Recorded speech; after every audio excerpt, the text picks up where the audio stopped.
All right, hundreds of millions of dollars have already been given out, EJ, and many, many, many more millions to come. We're not going to waste too much time because I know most of you consuming this are going to be doing it on replay later. But instead of doing a free agency show, we decided to do a free agency stream because, to be honest, a lot of these deals might come in while we're live today. Still, more deals were coming in literally minutes away from us going live today. So we have a lot to go over today. We're going to try to get to everything, but with how many deals have already been signed, I don't know if we will. We obviously want to knock out the biggest dominoes first, so we'll touch on Kirk first. But before we do, EJ, how you doing? I'm good. I got home last night from U of O Pro Day. That's Oregon for us West Coasters, not Oklahoma or whatever. I'm excited. It's been interesting being on the road at Pro Days while most of these deals have been going on. You said we're going to start with Kirk, and with good reason. And I was standing right next to the Falcon scout at Oregon State, like a couple minutes after that happened. I said, "So do you have your cousin's jersey yet?" He goes, "No, not yet." But that's, it's just, they keep rolling in. I put out a document this morning, sent it to you at probably 11:30 and came home and tried to update it. And there are already, I think, 8-9 more signings, within 3.5 hours. So it's going to continue to roll. It'll slow down a little bit. It has slowed down a touch, but there's a lot of movement. Saw a really good question in the chat earlier that said, how does this inform draft strategy? There are definitely a lot of teams this is the first time you get to see their hand. This is the first time that they get to take action, possibly with a new GM, to say, hey, this is the kind of football team we want to be. And now that, ink's on paper and they've got those guys in the building, it's pretty clear what some of these teams want to do. They've put together a roster to support that vision. So that's good stuff.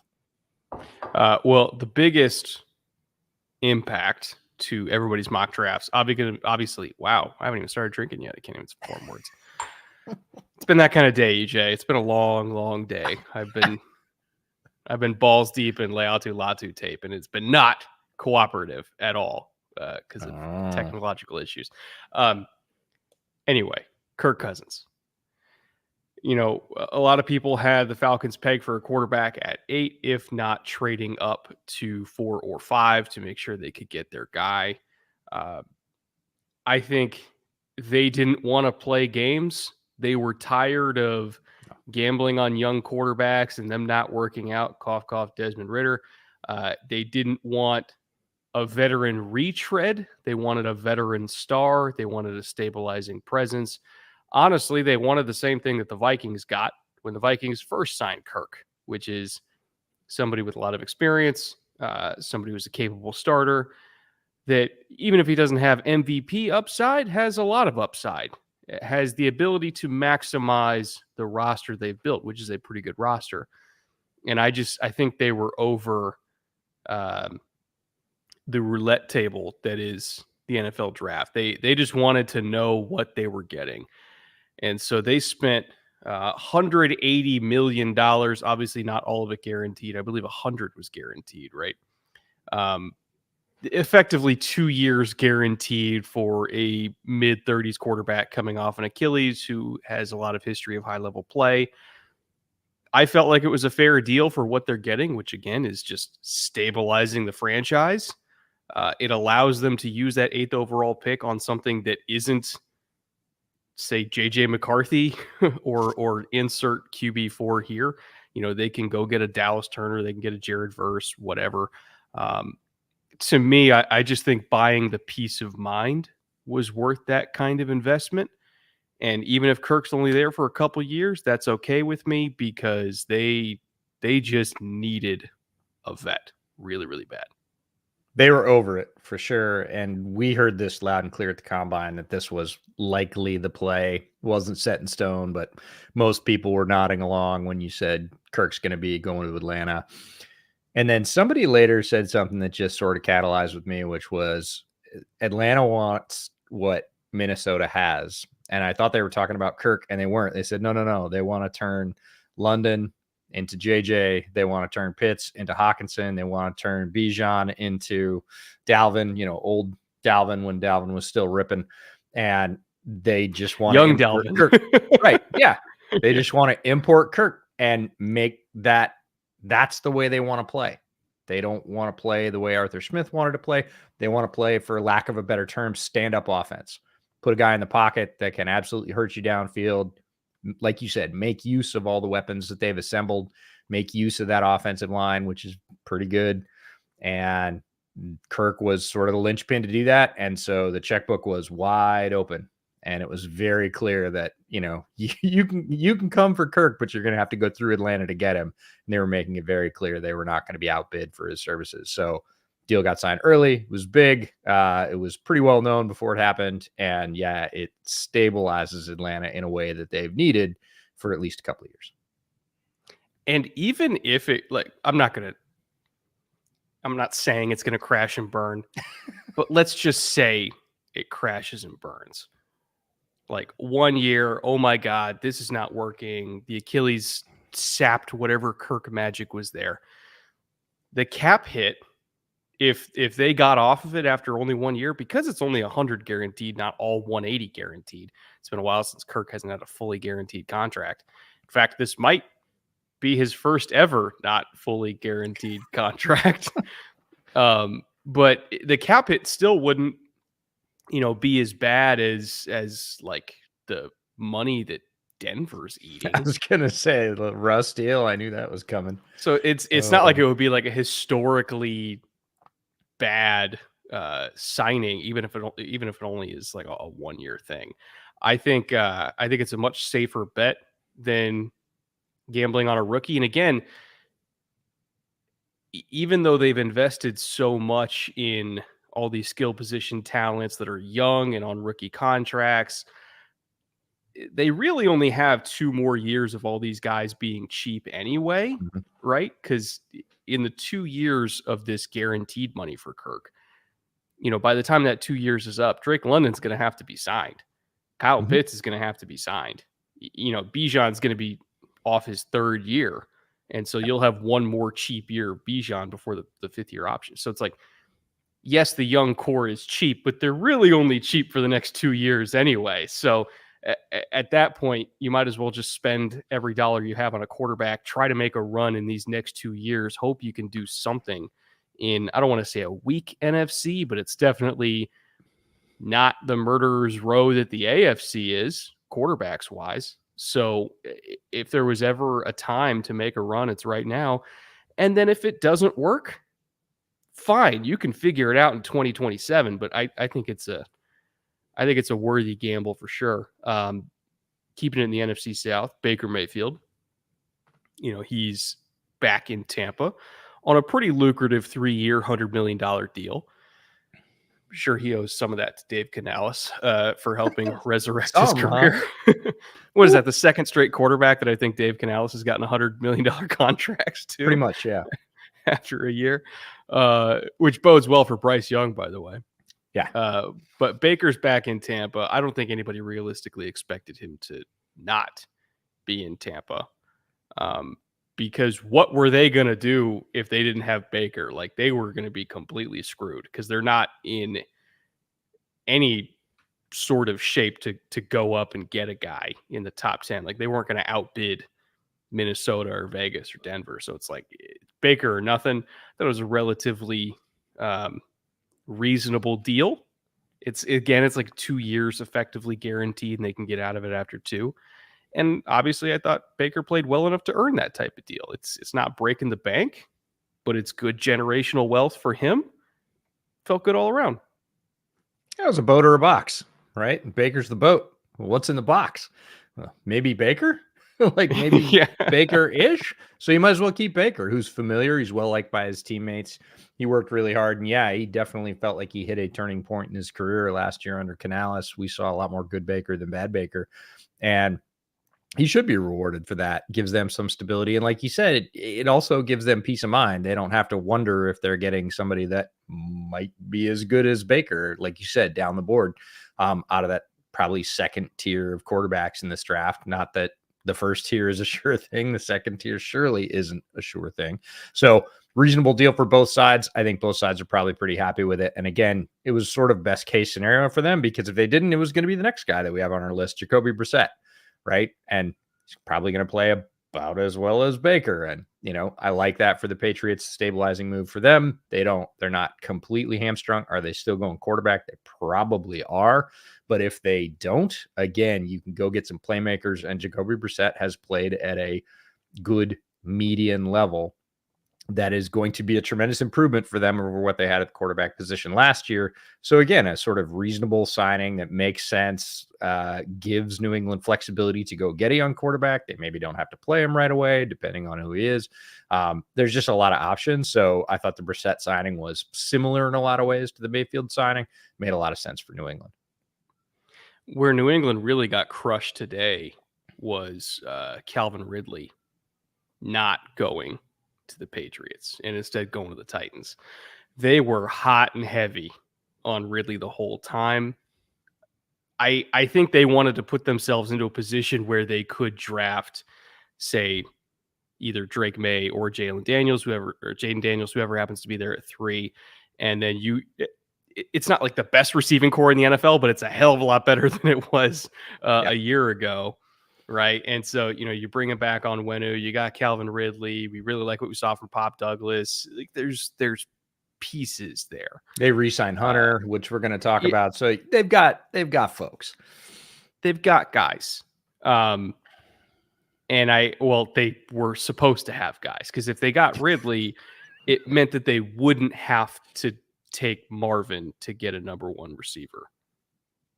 And now that they don't have Ridley, you're kind of back to the discussion that we had a couple weeks ago, where it's like, are you trying to build the roster first and then drop in a young quarterback? Or are you going to take the young quarterback first and then try to build the roster? If you had Ridley, it'd be an easy answer. You take the quarterback because you're kind of ready to go there. And we like the defense a lot too.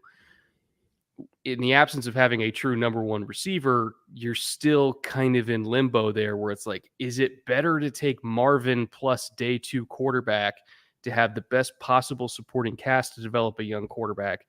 Or do you take the young quarterback and then you pray to God that you get somebody on day 2 that you think can be a number 1? Or best case scenario, which I think is threading the needle and trying to hit every single green light at the same time, to mix 2 analogies together. Let's say Drake May falls to 3. Yep. Take Drake May. If AD Mitchell gets to like 23, I'm calling Houston. Say, Nick, throw me a bone here. Like, please let me go up and save this franchise. Please let me get AD Mitchell at 23. I'll give you whatever you want. You want a future 1? Fine, you can have it. But for the love of God, please let us get a number 1 receiver. I think that would be a potential path they could pursue as well. But overall, the Ridley signing in Tennessee, and we'll talk about the Tennessee angle in a second. The Ridley signing in Tennessee screws New England really, really bad. I think it's important to keep free agency in perspective. It's really easy to get excited about these first 3 days. The easiest way to get yourself either settled if your team hasn't made any moves, or sort of walked off the ledge if your team's spent like $200 million and you're thinking you're going to win the Super Bowl, is just go back and look at the first 3 days of free agency in any year. Just roll back 4 or 5 years and look at who, quote unquote, won the offseason in free agency and how they did during the year. It does not directly translate. It certainly can be very helpful. You can get cornerstone pieces, all that stuff. But what looks great in March and April doesn't necessarily translate to on the field success in September. Now, be hopeful, be excited. It's that time of year. I'm not trying to be the wet blanket. I'm just saying screws might be a little strong for New England. They really wanted Ridley. Ridley could go out and have a very lackluster year. Tennessee's on the hook for a lot of money. That would be Tennessee's problem. And a lot of New England fans at that point would be wiping their brow and saying, woo, we dodged a bullet. So you never know at this point of year. And there's a lot of wide receivers in this draft. We know some of the ones from down the board are going to be very good. Pop Douglas was not a high pick. He was one of their most effective weapons last year. Could they do it again? Well, maybe. Who knows? We'll see. So it's something that, and you see this a lot of times. It happened to the Bears when Ryan Poles and Eberflus got there. They were all in on Larry Ogunjobi. They were going to sign him to a big deal. He was going to be their 3-tech linchpin. He failed the physical. They don't get him. They kind of have to pivot. They go to Justin Jones, who just signed with the Cardinals. Obviously didn't, set the world on fire in Chicago. Like, teams have to have a plan B. It doesn't always work out because everybody's competing for these guys. So it is interesting to see those shifts and how quickly they occur, because the report was out earlier today, actually, that Ridley was going to stay in Jacksonville. A bunch of outlets picked up that and ran with it. And then, of course, he goes on, signs for big money with a division rival. Like, this is the wonder that is free agency. That's why it's fun to follow and why we're doing a stream like this. And there's 900 people here following along.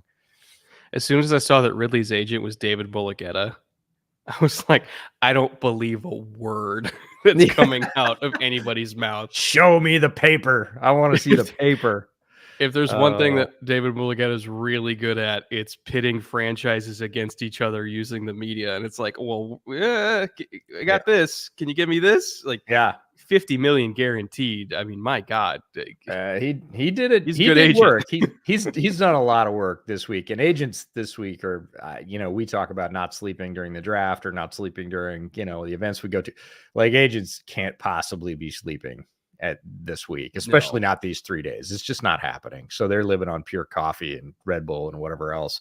In terms of what's left at quarterback, before we move on to running back and the other positions, not a lot. We got Tannehill, Huntley, and Dobbs. That's pretty much it. Huntley, I think, is a nice option as a number 2 guy that can come in and win, 2 out of 4 games, 3 out of 4 games if you need him to. If your starter gets injured, I personally would like to have him as a number 2. Is there, starting caliber guy there? No, we saw Dobbs at 3 different franchises try that last year. Again, very good, supportive, very smart quarterback, but not a lot left. So if you didn't strike fairly quickly in the quarterback market, you are looking at the draft. And if you do not have a high draft pick, you're looking at that second and third tier and hoping to get lucky. I forgot to mention this on the Ridley thing. A lot of teams use free agency to, again, eliminate needs. Yes. So that it gives them clarity in the draft, and it gives them, I don't want to say limited paths, but it makes it easier on them to go into a draft with one primary need instead of 2. Yes. This team did need receiver help. You got DeAndre Hopkins, who's obviously a lot older now, not quite as bursty as he used to be back in the day. And Treylon Burks, I just don't know at this point, right? So they needed receiver help. And there was a lot of people who speculated that they were going to be in on Malik Neighbors or Rome Odunze at 7. Now that they have Ridley, it can just be Joe Alt, Olufashanu, Fuaga, whoever. Congrats, you're a Tennessee Titan. Like, they can just go into the draft and just locked in on tackle, building an offensive line, and trying to make Will Levis work. Because I'll tell you what, if Will Levis doesn't work, they're going to be in a world of hurt next year, because this quarterback class next year is not anywhere near as good as the one this year. Yeah, and interesting you mentioned Burks, because that move of adding Ridley allows Burks to slide back into the slot, which is his more natural position in terms of snap count. And since they have tried to push him outside at Tennessee, he has not done a lot. He has not found a lot of success outside. So maybe this is 2 for 1. You get Ridley as the outside guy. Obviously, you got Hop on the other side, and then Burks gets to run the slot, which he was, had more success at earlier on in his career. So that could work for them as well. We'll see. We hope. They hope. Monophthalmos. One day I'm going to get it, I promise. What has free agency taught us about this year's draft so far? What can we deduce from the big moves being made? Well, we brought up Atlanta, we brought up Tennessee, we brought up New England, Chargers, obviously. We know what the Chargers are going to do. Like, they've made that pretty clear. I think we also got some clarity on the Vikings too, in terms of, they wanted to keep Kirk, but they could have tried a lot harder. They really could have tried a lot harder. They could have upped their offer. Like, he gave him a shot, right? And we know that they didn't want him to walk away, but they also had a number and they stuck to it because in their back pocket, I think this whole time they knew they had Sam Darnold and they had a potential trade up to either 4 or 5 with Arizona and with the Chargers, 2 teams that might be looking to trade down. And so I think, if anything, what we can deduce is that the Vikings are going up, folks. Like, they're going up. We don't know exactly to what pick yet, but they are going up. Yeah, they've already they called. have to go up. Yeah, they've already called. And, this is the classic, don't tell me what your priorities are, show me your budget. And the budget they had for Kirk tells you what their priority is, right? They had one. It got exceeded and they went, nope, we're not spending that. We have another plan and we're going to do this. They've added some nice pieces for the defense. And they are going to go young at quarterback, and they are going to be one of the teams clawing to get up and get a guy that they like, that Kevin O'Connell can groom in that system with the weapons they have. And that's their plan. And then, you talked about teams that using free agency to sort of set up their draft or erase wrongs from the previous season. It is certainly a tool for that. And I think there's no more poster franchise for that in this round of free agency than the Panthers. Like, the Panthers are righting as many wrongs as they can with free agency, and it's expensive to do. We'll talk about some of their moves. They have put out big money. They needed to, and it's basically giving Canales the most solid platform they can give him to move into the draft and try and have some success this year. It wouldn't have been reasonable if you came into free agency with a miserly approach and said, we're going to plug a couple holes. Like, you can't do that from where the Panthers were to success. And they are definitely trying to buy some of that stability because, again, they got limited draft picks going in this year and they want to spend those wisely as well. And weaving the two together is that's the real magic of building an NFL team. You brought up the Panthers. They spent a lot of money. Yes, I mean, they kind of had to, but they spent a lot of money, particularly on the interior offensive line. They brought in Rob Hunt and Damian Lewis. Rob Hunt, 5 years, $100 million. Damian Lewis, 4 years, 53. Now, is Robert Hunt twice the guard that Damian Lewis is? I'm not sure, but I think they felt they had to do it because they don't have a day 1 pick. They picked up a second for the Brian Burns trade, but they're kind of working with limited draft picks here. Yep. They've taken some swings at guard in the draft recently, and none of them have apparently worked out. They have a young quarterback who is shorter and really, you see there's a lot of short quarterbacks. Interior pressure kind of gets to them worse than, say, a taller quarterback that can stand in there and still see over the top of his guys. Because how do I explain like the trigonometry of this? Basically, short players, when Drew big Brees. guys come at them. Yeah, Drew Brees. Right. Although Brees, he had kind of a weird. Yeah, but the Saints did that for years. They would prioritize their interior 3 because they did not want pressure in Brees' face. And they paid them too. The Saints were sort of ahead of this curve of free agency of like, we're going to throw bags at our guards because we really want that internal core in front of Drew. And so does he. And he's effective that way. So the Panthers are kind of trying to take a page out of that book to the tune of $153 million or whatever they've spent on guards. But I will say Brees, though, was the only quarterback I've ever seen that height who could throw it without seeing. Like, even when there was interior pressure, like, he was such a good anticipatory thrower that just operating off the pre-snap and early post-snap picture, he would just know where guys were. And so he just throw it to a spot, literally without seeing where anybody was. Because, you got 6'7" Jari Evans in front of you. Like, he's not going to see it. But shorter quarterbacks tend to need strong interior lines. And so they spent that way just because they've missed on some picks, unfortunately. And some guys that we liked coming out too, like a lot. But they didn't play well. And they're like, we're not going to dick around with this. Like, we're going to buy our way out of this hole And, Rob Hunt was one of the top 3 guards in all of football last year in terms of pressure percentage allowed. So they're like, whatever, we'll throw $100 million at it. Whatever.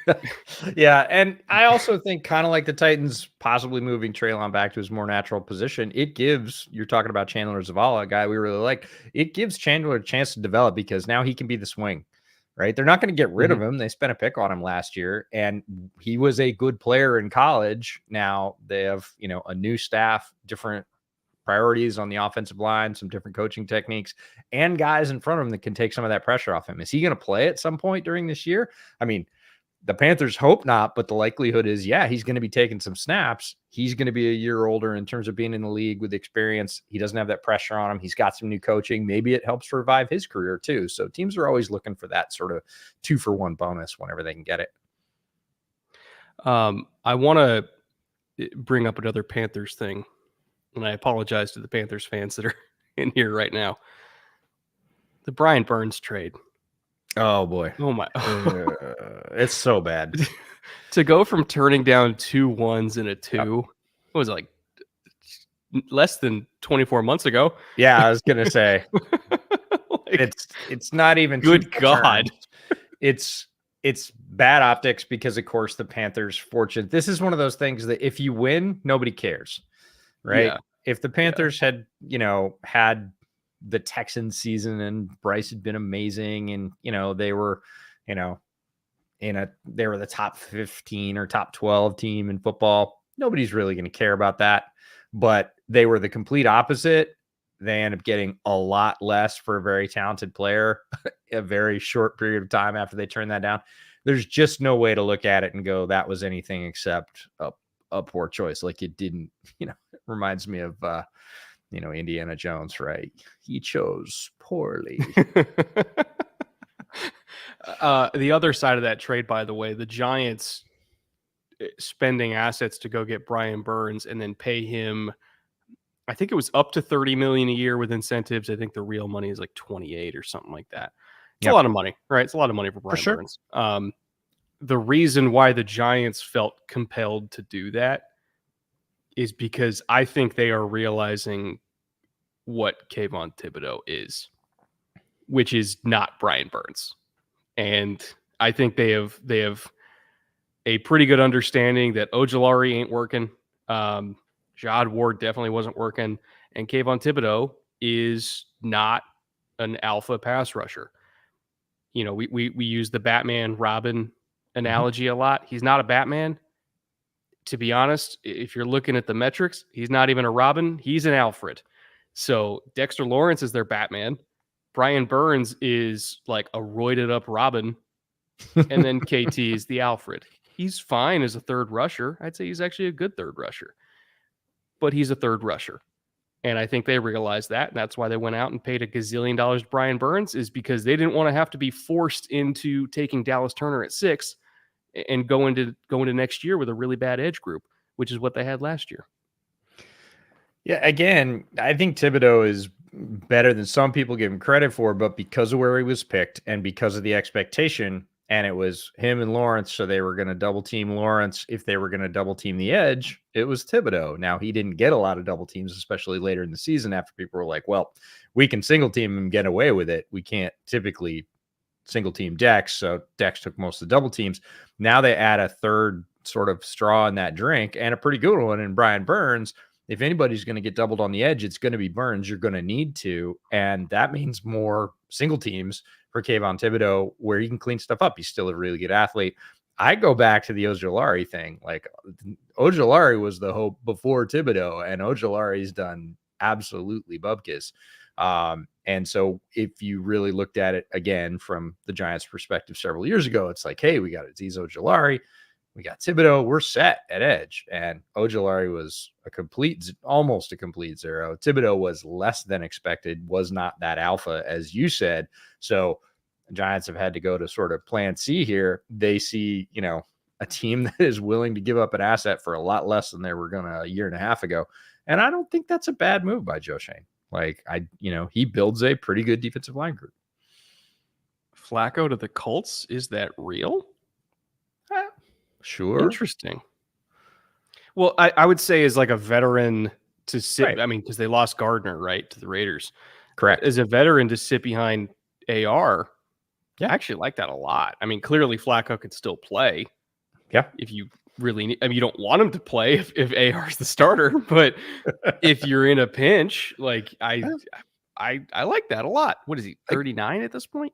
Ageless, as we saw last Ageless, year, Joe Flacco. until he started throwing picks at the very end of the year. But the first 3 weeks from Joe Flacco was tremendous, and really that's what you're looking for out of your backup. You're hoping that they don't have to play for more than a month, maybe 5 games, and if they can win 2 or 3 of those and then hand it back to your starter, who you're paying all your money and really have your wagon hooked to, that's great. And Flacco showed he can still do that. They certainly lost that ability with Minshew going out the door. He obviously won them a lot more than that last year because he played almost the entire year. But you needed to do something. And I think Flacco's as good as option as out there to back up AR. Hopefully AR stays healthy. Like that's what we all want to see, because he was looking pretty good in his first month, folks. Shane Steichen had a good plan for him. I think they're going to ask him to run just a little bit less because he got pretty beat up. It's not even that. It's just like, hey, dude, you can slide. That's an option. Yeah, right. That's allowed. You can do that. Yeah, absolutely. So, that's a good move. And I like to see these moves in the second and third waiver free agency where teams do that, where they have somebody that is clearly the A1 option. But in case that player goes down, we don't want to just pitch our season. You saw that with the Jets last year. Like, again, the A1 option was Aaron Rodgers. That lasted all of 4 plays. And then they really didn't have anything on deck. Now they can say whatever they wanted to about Zach Wilson. That was not the case. And, they had somebody like Flacco, who had been with the team the year before, if they'd retained his services, I think the Jets would have been in a better place at going through last year, just like the Colts were with Minshew. So interesting to see those moves as we go through. We're going to see more of them, and it won't just be at quarterback. We'll see other key positions that get, what I would call very mildly priced backups that can come in and sort of just keep the boat afloat while that player heals up. Speaking of Minshew, went to the Raiders to potentially keep the boat afloat. I have to assume they're going to be in play for a young quarterback as well. Love Aiden, but based on what we saw from Aiden last year, your best hope is that eventually he turns into a Minshew type, right? A Joe Flacco backup, Joe Flacco. Yeah, I didn't see starter from Aiden last year. I saw plucky backup that's gonna chuck it down the field, and maybe we'll win a couple games with that. But hey, that's why you take shots on day 3 quarterbacks to see what you got. Sometimes it works, sometimes you get a backup. Okay, so they brought in Gardner. I gotta say this. This is having met these players, right? So we interviewed Aiden. You can check out that interview on the channel. Great guy. Got to know him. Was certainly rooting for him last year. Still rooting for him. His career's not over by any stretch. It might have been, the outlook might have been modified a little bit. But so standing on the sidelines at Oregon yesterday, and everybody's looking at their phones and they're seeing the moves go up and they're talking about Minshew, and there was some Aiden slander being thrown around. I had to hey man, there were a couple throws last year where I was like, dude, come on. Aiden and Sam Howell and guys we like, they definitely did not make, in sum total, they did not make great decisions down the stretch. Again, if you look at the body of work, which teams are going to do there, Aiden was a rookie. He's thrown into a situation. There was obviously a lot of tumult on that team in general, but they're still going to look at all the things he did during the season. It's not going to be one throw or one game typically. But yeah, when you've met a guy, like everybody's just like, oh, hell no, he's not an NFL quarterback. And you're like, hey, man. But I didn't. That's my son. Yeah, exactly. I like that guy. I've met him. Now, it is different when you get to, I was walking between fields at Oregon State, and here's this huge dude in an orange, Fuaga 75 sweatshirt. I'm like, I'm pretty sure that's Talisi's dad.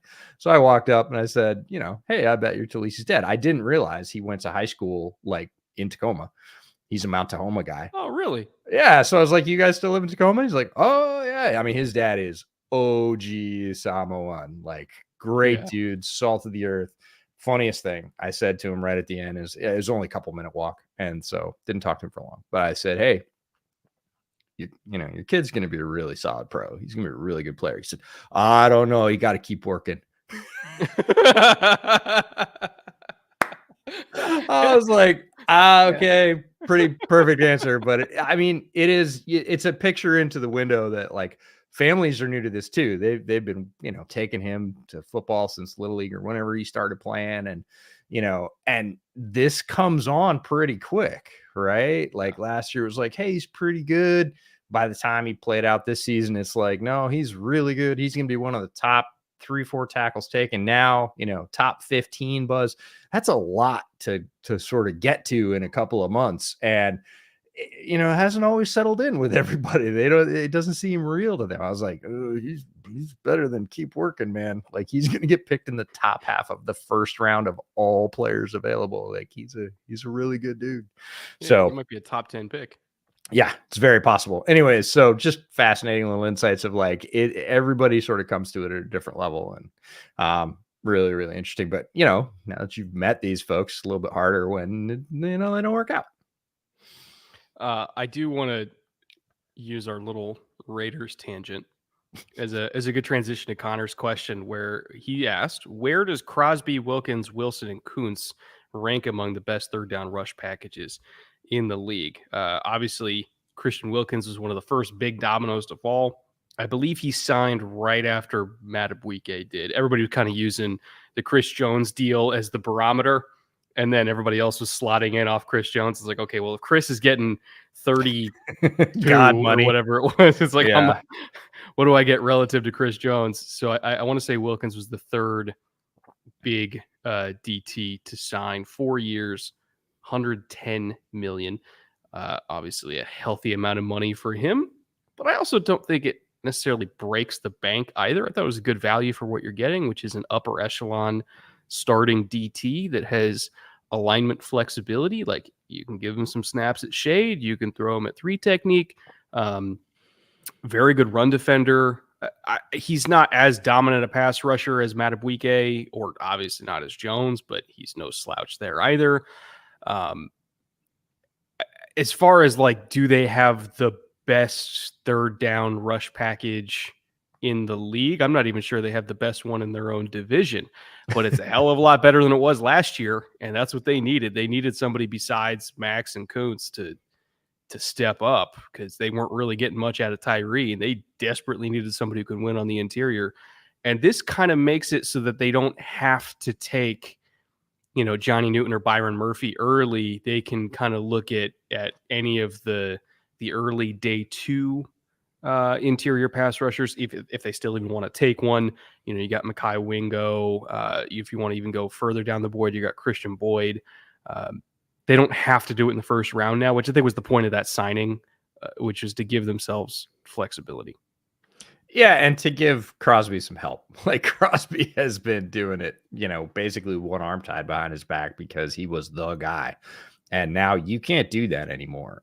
When the Wilkins signing got announced, I was in the middle of a bunch of OSU players because they're in the weight room and all the juniors and everything show up. And so they're all cheering on their guys and whatever.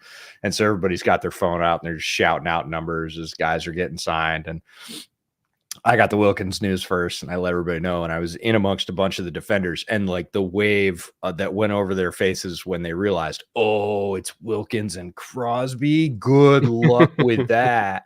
And I think, folks that have to play the Raiders are going to figure that out real quick if they haven't already. Like now we can no longer just build our game plan around stymieing Max, who is a, top 3 edge in the game.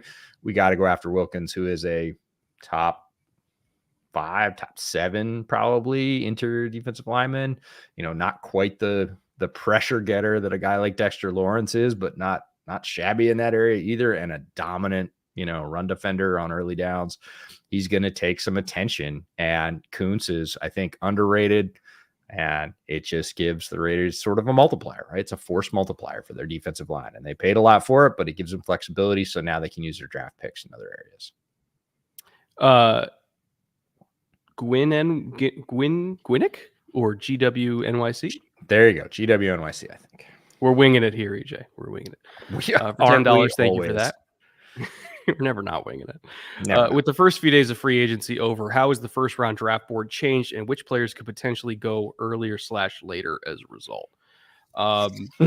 We still have some big moves to account, or some big moves left on the table that will significantly alter how the first round plays out.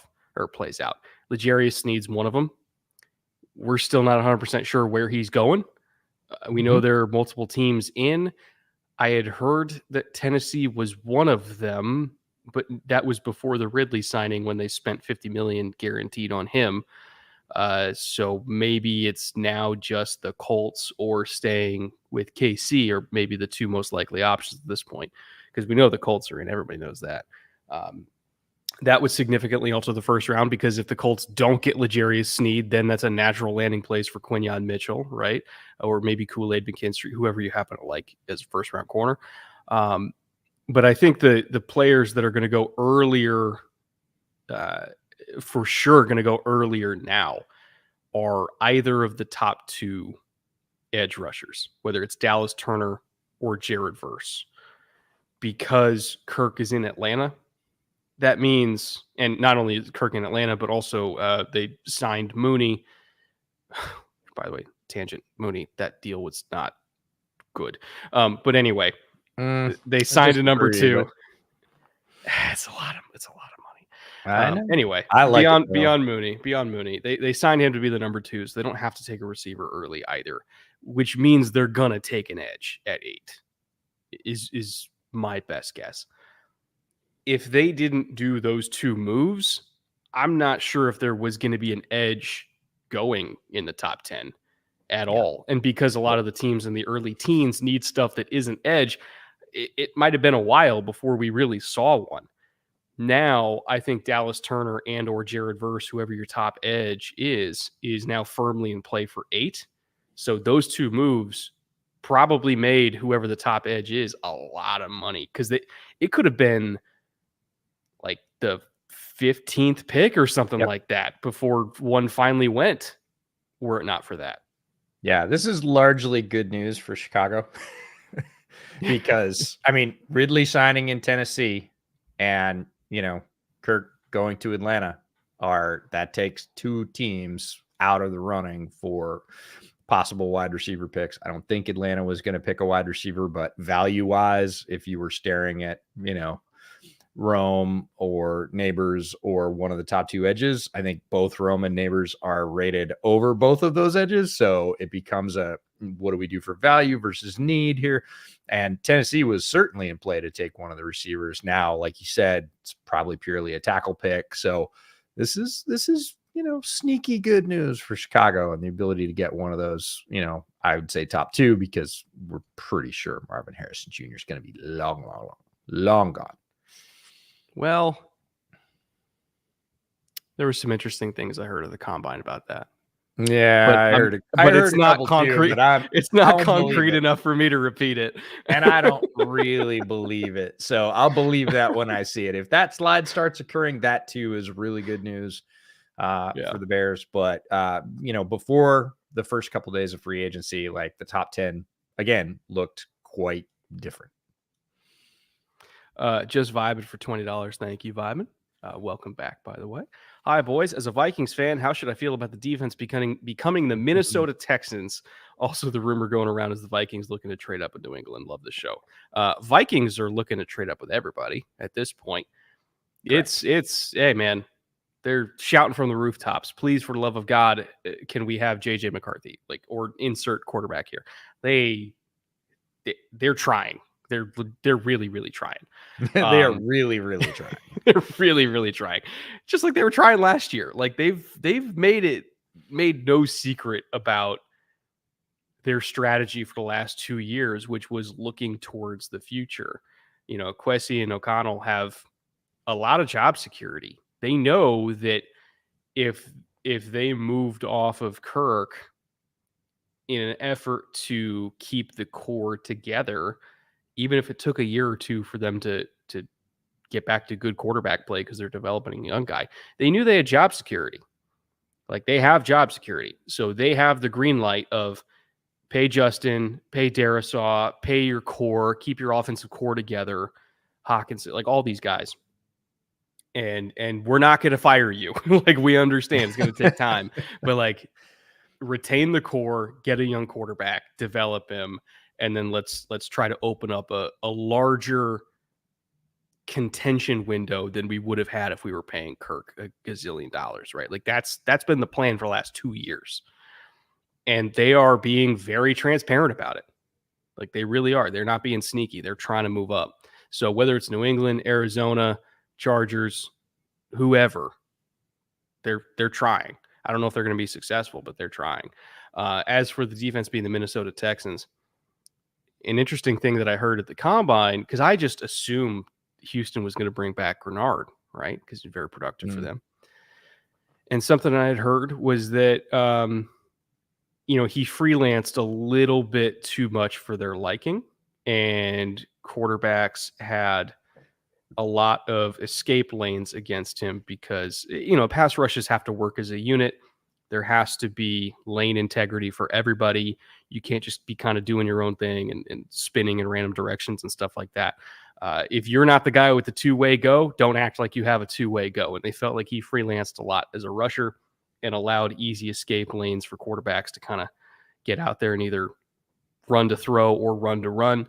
And they like Grenard a lot, but they were frustrated by that tendency from him. And so they weren't going to be the high bid. And then they ended up not being the high bid. And now he's going to Minnesota, where I think we're going to toss so many bodies at the quarterback that fine, you want to freelance, you can freelance. Well, we're sending 7 guys anyway, so who cares?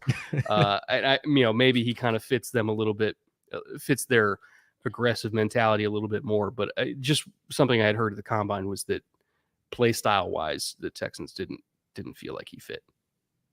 Van Ginkel going to Flores as well is really cool. Blake Cashman, I think, is an underrated get for them. That was a great signing. Yeah. So in terms of them turning into the Texans, I don't know if they're turning into the Texans, but they are definitely adding pieces for Flores' defense. The offensive plan is real clear at this point. It was pretty clear even last year. As you said, they are going to get a young quarterback in there to work with Kevin O'Connell. They have surrounded him with some, good offensive pieces that we like. Great in terms of Justin. I think the outlook is pretty solid for the Vikings. I, cough a little bit when I say that, but again, solid coaching staff. They, the coach and the GM are of one mind, which is really, really important this time of year. They're not going in different directions. Flores not only came in and sort of brought his system, but sort of invented a new one on the fly. That was a very underrated storyline of last year, is that Flores, evolved and did something else, and it was wildly effective. And it's really cool to see him getting even more pieces. Again, if you do well at your job, your boss is more likely to give you more resources, right? Like, hey, that thing you were doing was working. What else do you need to make it work better? Okay, here. And we're seeing that with Minnesota and free agency. Connor, Easterday, good transition to the commies. So we haven't talked about the Commanders yet. Yeah. But they've done a lot quietly, oddly. They've spent a lot of money, but they've done it quietly. Oh, I don't know. This seems like the all 5 year ago team all-stars, with the exception of Chin, who wasn't in the league, but I actually like the Chin. It's not like it was like crazy money for any of these guys. No, but they seem to be, I said to somebody yesterday, they seem to be assembling the Robins. Like, this is the Robin pass rusher league. Wagner was today. Chin's a little bit different story. I really hope they play Chin in a way that like Dallas plays Marquise Bell. As like that's a will. The exact, yeah. Like I want that really badly, because I think he'll be very effective there, and he's not a guy from his first few years in the league that you want in single coverage deep with really pretty much anybody. But he's an agent of chaos around the line of scrimmage. He can play some of that Kyle Hamilton role. Hamilton's better in coverage than Chin is, but that sort of going forward, smashing rush lanes, being a force player, being a blitzer, being able to cover tight ends in the short area and just kind of maul them because he's big enough. Very exciting ad to me. And then, lots of just sort of, tarnished Infinity Stones as rushers, like the cracked Infinity Stones. And then Wagner. Luva was my favorite ad, though. He's one of my favorite players in the league. Again, lot of role flexibility there. They're going to have a lot of fun with him. So interesting to just see him keep adding pieces on defense to really stack in. And everybody that thought, Washington's roster was okay because of, again, previous draft picks or whatever on defense. This is the indictment right here. Show me your budget. My budget is we're going to rebuild the defense. We're going to bring in a lot of other pieces. We are not happy with what's currently here for the new coaching staff, and they're doing it. We talk about assembling a bunch of Robins as pass rushers, but both of their Batmans are defensive tackles. Like, they've already got their A tier guys, with Allen and Payne. So they just needed compliments. Truly. That's what Luvo is. He's a compliment. Fowler's going to play for Quinn forever. Kind of like Yannick playing for Gus Bradley. Like, wherever you are, I'm at, man. Like, it is what it is. Armstrong is just going to be Armstrong again. Rotational defensive line piece with alignment flexibility. Furl's kind of carved out a nice little career for himself as he's not a starting defensive end, but like a rotational defensive end. And then, as you said, Chin's going to be will linebacker finally, which is what I thought he should have been the entire time. I think once they fix corner, you could do some damage with this defense. And they could have fixed corner last year, but we know how that here it comes. We can't have a draft stream without talking about Emmanuel Forbes Jr., can we? No, it's interesting to me, and we'll see, how they go. Obviously, this is a team that is, with like most teams, a complementary free agency strategy. They're picking their quarterback up high. They have that high pick to do it. They've already assembled a lot of pieces on offense that we like. It's not certainly an offense bereft of talent. Do they need more pieces? Sure, but not a bad landing spot for a rookie quarterback. And you want to beef up that defense so he's not in a boat race as soon as he hits the ground. Luis Felipe for 10. What's the Brazilian currency? Ooh. I don't know. But I want to go to Brazil. He says $10 in Brazilian currency. I want to go to Brazil. He says, guys, the NFL is coming to Brazil. Yes, there is a game in Sao Paulo next year. I believe it's week 1 Friday. I think it's the day after the kickoff game, which is interesting. Really? Drop by. You'll be very welcomed. We have great spirits here. A wonderful drink and watch can be organized. And correct. I don't know if you guys have ever had chicasa before. It's delicious. Yes, it's awesome. Does a lot of damage. You can overdo it very quickly, but it's awesome. Oh, I will not denigrate it by calling it the Brazilian Malort, because it's not. It's far better. Oh God, no. It's far better. Far better. But yes, if we can go to Sao Paulo, we will. The hard part is making it work, I think it's the week 1 international game, which again, I'm not really sure why they did that, but if we can make it work, we will make it work. Shane Saunders for $5. Love the content, fellas. Thank you. Take on Xavier McKinney signing. Is he the linchpin of the Green Bay defense now? Linchpin? Yeah, I think I'm hung up on the linchpin word. I like the player. He was the top safety available. They, as you often do in free agency, they overpaid. It's a lot of money. He's a very good player. One thing that they are getting that they kind of like you said about the Texans with Gernard, they liked the player, but they didn't like the freelancing. One thing that Green Bay safeties have not been able to do reliably is tackle. Over the past couple of years, they've had issues with, the past couple of generations of safeties in Green Bay have not been able to tackle. Xavier McKinney is a really good tackler. They are not going to have a lot of extra long gains from broken tackles on his account. So that's something they get. They paid a pretty penny to get him. Like that, the number again came through while I was at Oregon State on Monday morning, and I was like, what? Okay, what because was it again? Hold on, let me look. It's like 68 over 4. Yeah. Whoa, man, that is a lot. Yeah, no, it's rich. Okay. Like I got it. I was like, okay. Like I like Xavier McKinney. Think he's a good player. I think he definitely fits a need for Green Bay, but 68 is crazy. That's a lot of money. And it was so strange to me because the very first sort of opening waves of free agency were like safeties getting signed right away. Kevin Byard got signed right away in Chicago. Again, like the player, think they could have waited a little bit and got something very similar. Price wasn't as bad on Byard, and running backs. Like, here we go, like releasing a bunch of running backs. We cut a whole bunch of high price safeties the week before. Everybody's like, oh, these positions are being devalued. And free agency opens with a flourish of like safeties and running backs. And I was like, okay. And then guards got paid next. And I was like, well, sure. We're just going to pay everybody that is not a high profile draft pick in terms of, again, the expensive positions being quarterback, wide receiver, edge, and cornerback. Those are the highest price positions in terms of overall salary. So let's just pay all the lower price positions a lot of money in the opening wave of free agency. So I guess it all balances out, but it was just fascinating to me. I looked it up, by the way. Xavier McKinney, 7 total missed tackles on the season, which is great for a safety. He had the lowest missed tackle percentage on the entire team. So he is a dude doesn't miss tackles. Tackler. Yeah. And boy, Green Bay, they might have even paid more for that after the past couple safeties they've had back there as starters. Strami for $5. Don't have much to say. Just appreciate you guys so much. Raiders.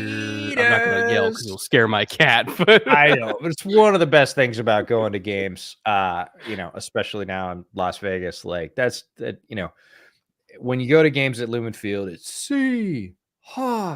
And when you go to games in Vegas, it's Raiders. Like it's one of those things. Got to be there, but it's awesome. Usually after the game, it's more of an attempt to do the chant. A lot of them are so drunk that they don't get through it. Depends. If they won, they're still charged up. It's great. It's awesome. Andres for $5. Besides the Cowboys, who do you consider the biggest losers of free agency so far? Well, first of all, sir, Cowboys just signed Eric Kendricks. The day is saved, DJ. After doing absolutely nothing, they did a little bit more something, I guess. Anyways, no, losers again in free agency. If you go back and you look at the winners of free agency for the past several seasons, the folks that win free agency typically don't win as many games throughout the season. So it's tough to call winners and losers right now. It is difficult when your team spends a lot of money and does not get a huge amount of return, because those are the contracts. Those are the guys that are going to be asked to restructure and cut. They're not going to make the length of the deal. It's just, I don't know about you, but you can see a deal signed in free agency and be like, this isn't going to age well. Like this is very much a cut candidate 2 years in, because I don't think that's going to work. Age, inefficiency, production, some of the running back deals, even again, I like those players, but the reality is you could probably get a running back in this class in the 4th or 5th round that's going to give you all that production, maybe equal production, and you're going to pay them $500,000 and you're paying that guy $4, $5, $6 million, whatever it is. Like, I love a lot of those players, but a lot of them didn't even have good seasons last year. They're approaching 30, and now you're paying those guys again, that early wave of running back signings in free agency. Guys are getting $5, $6, $7 million a year to play running back, and you're like, I don't know. I kind of like, take your pick in the 4th round, because most of the running backs are still going to be there. And as a strategy, I think those are the kind of things that sort of set you up to feel like, ooh, my team might have lost a little bit here. Or at least just didn't allocate resources in the best way, the best possible way. I will say Jacksonville's always going to have 2017, man. It worked for like 6 months. Yeah. Everything was great, and then it all fell apart. So sometimes it could work if you're literally trying to win a Super Bowl that year. Yeah, that year. Let's be very specific. Zach C for $5 says, I love all the moves the Cowboys have made in free agency, especially as a Lions fan. Okay. Oh man. Cowboys fans are used to taking it. Like they take it. Oh, they're more livid than anybody else is. I know. which I I mean, they don't should want to be. see Scooter's reaction to this. I really don't. He's a great guy, by the way. Yes, he is. We hung out with him a little bit at Combine. He and Tom Grassi were there. It's the first time I'd ever met Scooter in person, and he Yeah, is me just too. the nicest guy. Yeah, Love him very so solid much. dude. He's great. What do you guys think about Deontay Jackson and Pitt? Deontay Jackson went to Pittsburgh. I missed that one. He got traded in the receiver. Oh, and the Deontay Johnson. Okay. Yeah. Which, So, by the way, the Deontay Johnson deal or the Deontay Johnson addition to Carolina, to me, signaled we like T. Higgins. We don't like T. Higgins at $28 million a year. Like, that's what that felt like to me. They got themselves.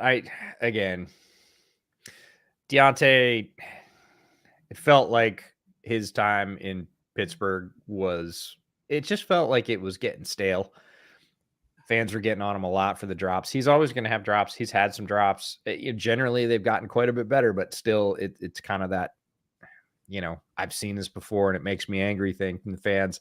Not a tremendous blocker, and the Steelers really want their wide receivers to block to help the run game. And then there was this sort of limited effort of a live fumble late in the season that a lot of Steelers fans, including our buddy Neil Coulong, said, that's it. That's the nail in the coffin. And he was on social media yesterday saying, see, told you. And, at the same time, Panthers needed somebody that could separate. And he can do that. So while he may not block for their run game, he may have some drops. He can get separation.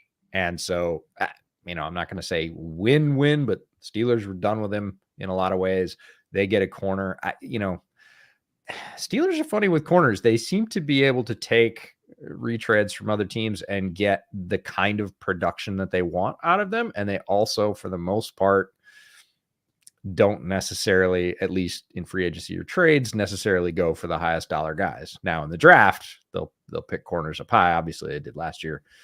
That generally worked out for him. But Deontay Jackson and Pitt seems like just another guy. But boy, there's a lot of just another guys that have played pretty solidly in Pittsburgh. So I don't know. Is that a sunnier outlook? I'm not exactly sure what the sum total of that is. Interesting question here. McPain Train, $5. Thank you, McPain Train. Having seen guards paid so much this week, how many do you think go in the second? I'm assuming second round. Also, running backs getting paid percentage-wise, not so much, but still some money. This is a point that he made that is really, really important. A couple years ago, McCaffrey getting $16 million a year out of a $208 million cap at the time was like 7.7% of salary cap allocation to Christian McCaffrey, right? That's a lot. Saquon now, which I believe it's 12 million, right, on his deal. I think it was 12 million. Let me double check. 3 years, 37.7. So figure 12.5 million. Sure. If it was 12 flat, that's 4.7% of a $255 million salary cap. Even if it's 12.5, that's like 5%. So it's still almost 3 percentage points less than CMC at the top of the market for when CMC signed. So if he was actually getting the exact same percentage, I'll do some rough math here. Well, this is the cap going up, right? And the cap went up significantly this year, more than the teams even expected. And that helps a lot of cap managers, obviously. And also, commensurately, you're going to see what would have been the same deal last year. That extra percentage is applied by the agents. Hey, you now have, 8% more to spend. So you're going to start with last year's deal. You're going to go up for inflation, and then you're going to add 8% to that. That's where they're going to start negotiating. So when we see, for instance, some of these tight end deals and everybody's like, oh my God, you're paying that for a tight end. They're used to what, got paid last year. And it's, regular inflation that happens with any NFL contract, plus the contracts that have been signed for, guys that stayed with their team, setting the market. And then, hey, he's the best available, plus that extra 8-9% that salary cap went up. And all of a sudden the number looks kind of vicious, but as an overall percentage, it's not greater. And then sometimes, as you pointed out with Saquon, it's even less. Do you know what the equivalent dollar figure in terms of average salary per year, if you were getting a top of market deal equivalent to Christian McCaffrey's right now?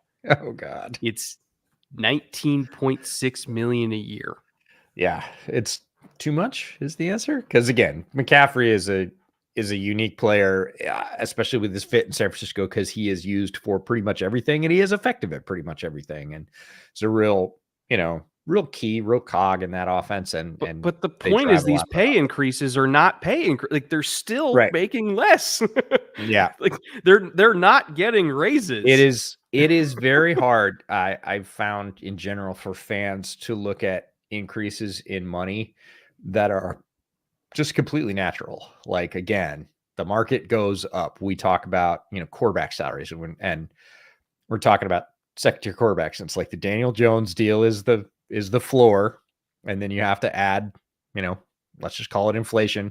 And then on top of that, you're going to add, the cap increase, and it's going to look a lot bigger.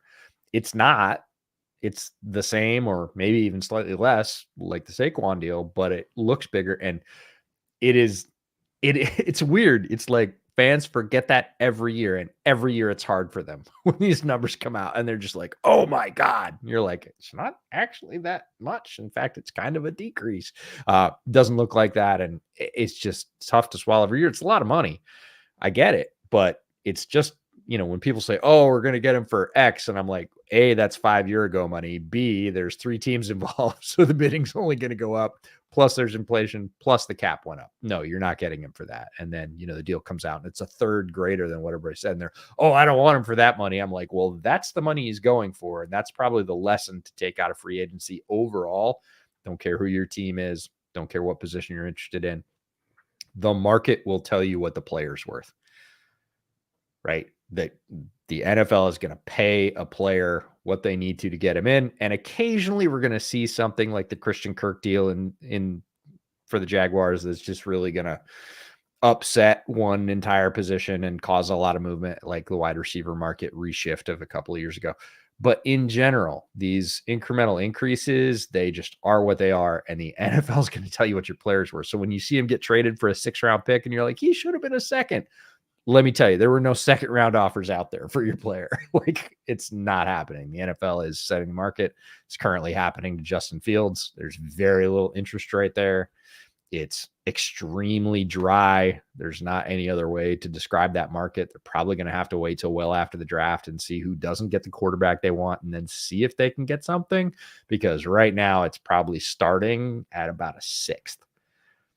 And it's going to be very similar to what you remember when the Eagles had Sam Bradford and then they went up and they drafted Carson Wentz, and then somebody got hurt, or it was Teddy got hurt, and then they traded Bradford because they just capitalized on, hey man, you got nothing, we got something, give me your 1st round pick. They got a 1st rounder for Sam Bradford out of desperation. So that's not happening though, because the Chicago situation is a little bit different.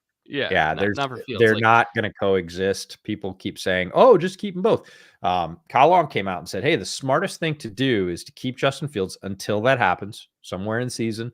Somebody has an injury. They're desperate. He's absolutely right. In terms of capitalization, in a perfect world where everybody is a quote unquote rational actor, that is the best possible solution to leverage value for Justin Fields. It's not happening.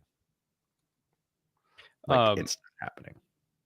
Speaking of the Bears, by the way, assassinated 8 for $5. As a Bears fan, not excited about the Swift deal. Seems like an overpay.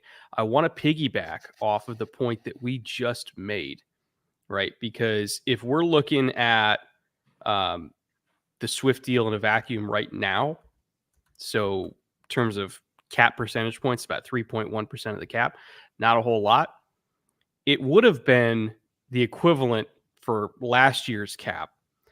It would have been the equivalent of about 6.5 to 7 million. So like, it's not the worst. It's definitely not the worst because of how much the cap has gone up. Now, would I have done it? No, I wouldn't have. Nope. But it's definitely not a deal that's going to crush them long term. No. The only way that's a deal that's going to crush them is if they straight up just don't have money and they need every possible dollar they can for other larger scale deals, which they already got Jalen done. That's the only way this deal can do any sort of damage to them, is if it depletes their resources for doing a more important player down the road. But again, it's not like a great deal, but it's not a horrible deal. I'm with you. A lot of it was optics. It came out first. Like, it was the earliest. It was the very first thing they did, and it was just sort of surprising in that regard. Like, really? You're going to do that first for him? Kind of again for that much. But when you go back and even now look at the running back deals that have been signed since then in the past couple of days, you're like, all right. I think DeAndre Swift's a fine player, but it's fine for me. The money's fine. Like, I don't see him being a centerpiece. Obviously, Chicago wanted him badly. They acted first and early. I'm sure Shane Waldron had a lot to say about that. If you look at the picks that Seattle spent on running backs, you got K-Walk, and then they went right back and got Zach Charbonnet. Like, okay. It's just that the man likes running backs, man. Yeah. Just that it happened so early and sort of first, and you're like, really? That's your first move in free agency with the, third highest budget for free agents available? Like, you go get DeAndre Swift? Okay. Like, don't hate it, but I was surprised for sure. Pat's fan here. Have you seen May's North Carolina State tape? If so, interested in a breakdown of how his pluses outweigh the negatives shown in that game. That is actually a game I have not done yet. I have done 6 games so far. Oddly enough, that is not one of them. And I did 2 more last night. I did the Syracuse game last night, and I was like, what am I missing? I wondered why you put that tweet out. Now I know, because you watched the Syracuse game. Thanks for that. I was like, what am I missing about Drake? Like, how is this not the second overall pick? What are we doing? This is an important point, is that you can pick a particular game, and how you can pick the NC State game. I've seen that game. You can pick Caleb's game against Notre Dame. You can pick Drake's game against Syracuse if you kind of want to go the other way. You can pick a game from Jalen, like Alabama, where, he ran for 160 yards against the Saban defense that was preparing all week to try and stop him, and he just ran right through him no matter what. You can pick an individual game and say, hey, how can this guy be X pick, or why should I be white knuckling about one performance they had in college, either good or bad? And you can't really do it that way. I mean, you can, but you're going to end up with wildly varying, feelings about it. And sort of, you're going to end up, your landing spot's going to be skewed. Let's just put it that way. The best thing you can do, especially with a guy like Caleb or Drake May, is to watch. And even if you don't have time to watch every game, which most people don't, I get it. Watch 2 or 3 games from last year, 2 or 3 games from this year, and then go, how did it change? Was it better or worse? There are things, obviously, like Drake May's offense. The offense was not as good this year around him as it was last year. There are things like that affect it. Caleb, same thing. Offense change. What did they do last year? What did they do this year? What's the progression? Daniels is a fascinating one that way, because his last year at LSU was not this. Those scales are tipped about as far as they can be in the quarterback. So you need a sort of wider base than one game or one play or one quarter or whatever else to really get a handle on, like, where a guy is as an overall package as a whole right now. Drake's got a lot of stuff on tape that's very good. Caleb has a lot of stuff on tape that's very good. Jaden's got a lot of stuff on tape that's very good. They all have holes too. They all have things they don't do well. It's about, are those correctable? Can it be corrected quickly? Is it hard to do? Is it likely to happen? And different teams are going to have different takes on that. And that's why they have them ranked differently on their board, is again, their interpretation of that holistic look at the player. A lot of times it's interesting when I go look at a prospect or a quarterback prospect's worst game, because I always want to see, like, okay, when things just don't go well, what's the reason for it? Is it something I should really be worried about? And again, I haven't done the NC State game for Drake yet, but a couple nights ago, I did the Notre Dame game for Caleb. And I'll be honest, I didn't really come out with any concerns about Caleb in that game. Yep. Like if you're watching the All-22, I was like, they couldn't protect and nobody was open. Like they played man coverage the entire game. Nobody was open. And I love Taj, but if you have Taj Washington and you're having him run curls 20 times against man coverage, yeah, nobody's going to be fucking open. Like the offensive design, like I understand now why so many people, you know, we've seen tweets from quarterback Twitter of like the USC system was garbage, like absolutely horrible. What the hell was this? What happened to the Lincoln Riley I love? Because like I looked at the concepts they were running that Notre Dame game, and I'm like, guys, it's cover one. Like, what are we doing? How is this your man call? Like, what are we doing? Like, Caleb just didn't have a chance. He was obviously playing hero ball. They got down early. Like, I'm not saying it was a great game, but I didn't come away from that tape with like concerns about Caleb. I came away from that game with concerns about Lincoln Riley. So there's that element to it. And I have to imagine that when I get to the NC State game for Drake, like, I'm sure there will be things where I'm like, he's going to want that one back. Yeah, he wants that one back. But it's like I watched 6 other games where I'm like, this is really good. Like, how bad could one game be that makes me throw out the 6 great ones, you know? And they shouldn't. That's the thing, is they should balance out. And again, you know, my favorite thing that I heard coming out of the combine about Caleb is he's developed some bad habits because of the situation, and it looks like he's trying to hit a 5-run home run every time he's at bat. And I was like, yeah, that's true. And it's a little bit the same with Drake this year. A lot of people, Daniel Jeremiah, I think, said a lot of sins are forgiven when you go back and look at the tape this year for Drake May in terms of when you talk about the surrounding cast. Obviously, he does move the sticks with Bucky. Bucky's a UNC guy. Like, I'm sure there's been a lot of conversation there. But I don't think any one game should make you sort of chuck anything. And my favorite thing is what you said is when you go back and somebody goes, oh, this is the worst game. Watch this game. They suck. And you go in and you look and you're like, I don't know. If he didn't have the 6 drops from his receivers, he would have had like 400 yards. So it seems pretty good to me. There's a lot of context, a lot of nuance when you watch tape. So don't panic. There's a lot there to work with. Sub tape for $5. How do you feel about the Seahawks? They made some significant cuts to clear cap space, but haven't signed a single linebacker when we have no one at that position. Yes, you do have somebody in that position. They're just not on the roster yet. Welcome to Seattle, Edgerrin Cooper. That is my takeaway from this week. Oh, man, but do not draft a linebacker in the first round. I don't care what you do. Did you see that chart today that came out? No. The last 20 linebackers that have been selected in the first round, like how many have been re-signed by their teams? Oh, it's got to be under 8. It's 3. Jesus.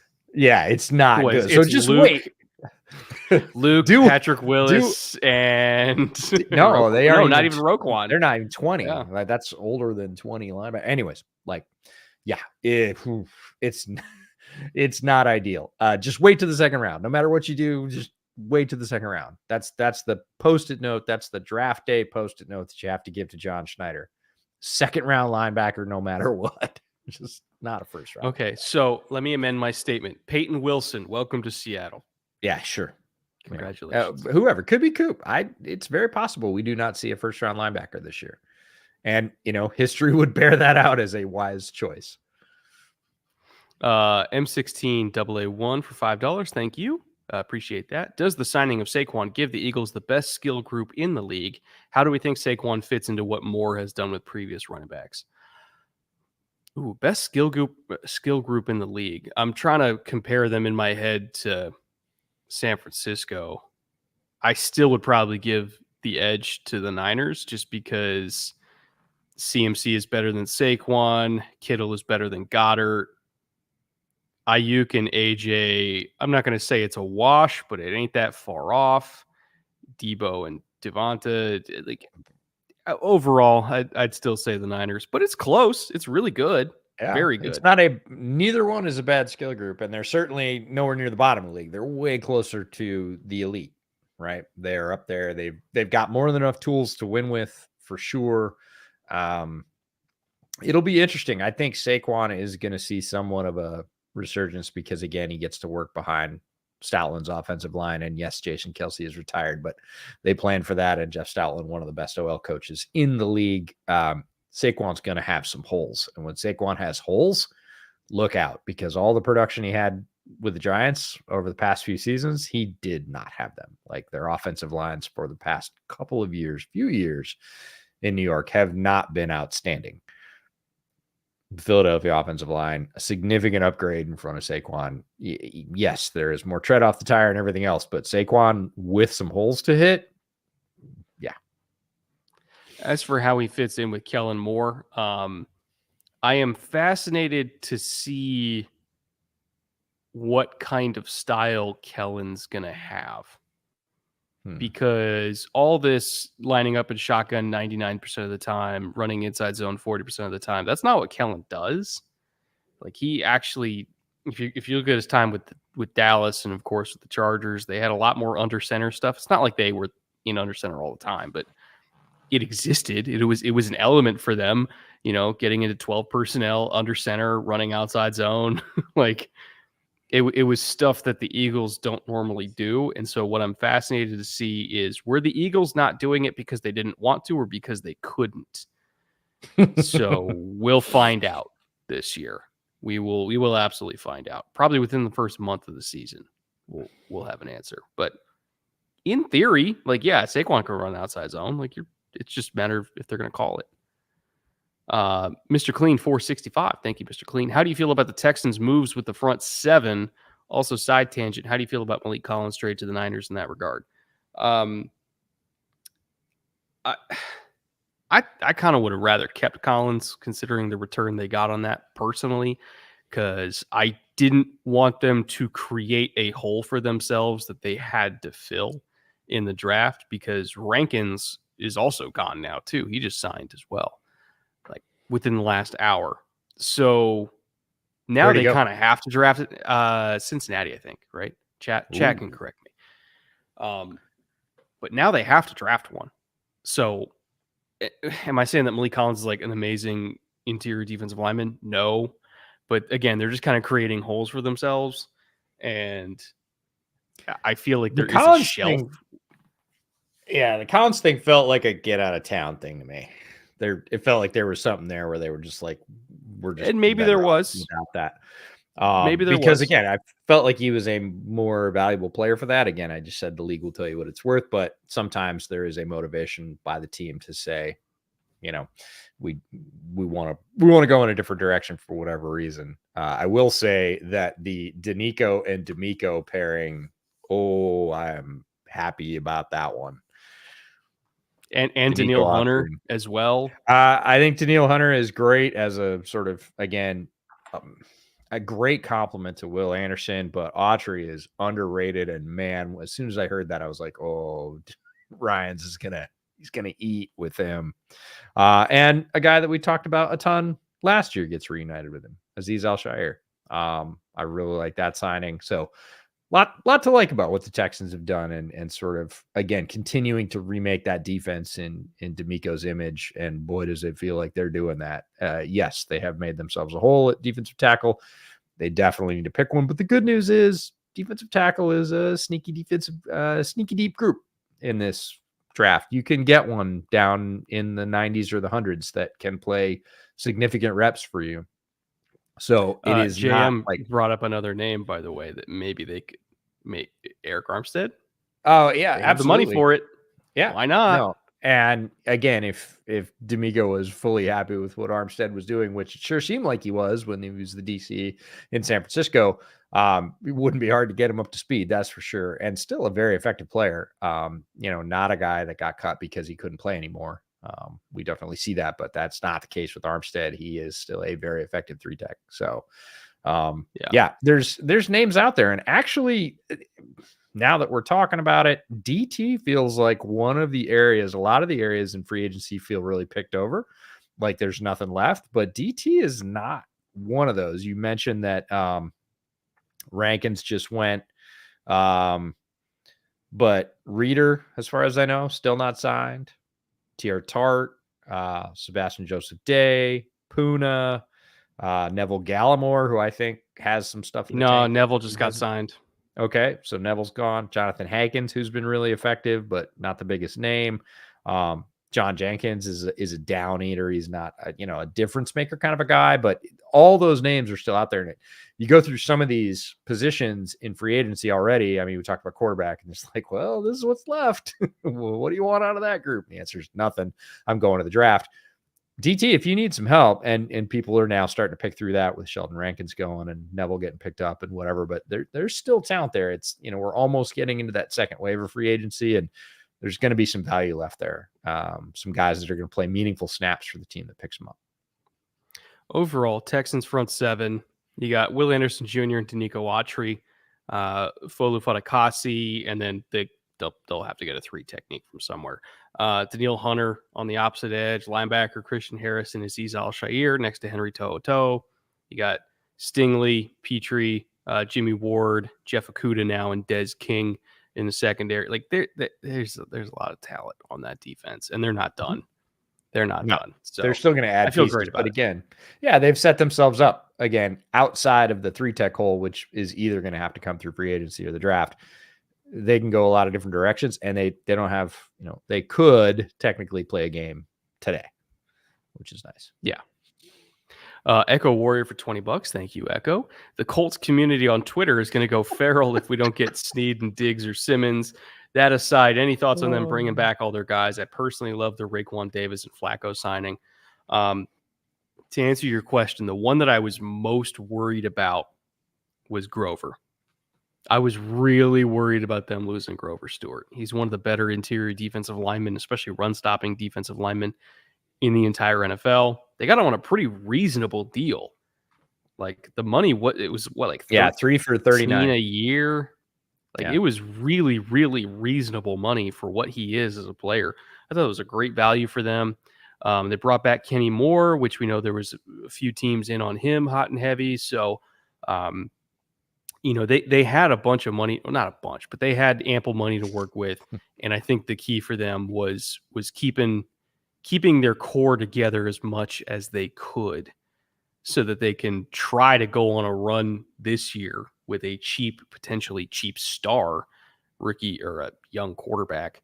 But keeping Pittman in town, keeping Grover, keeping Kenny, they could still make a play for L'Jarius Sneed.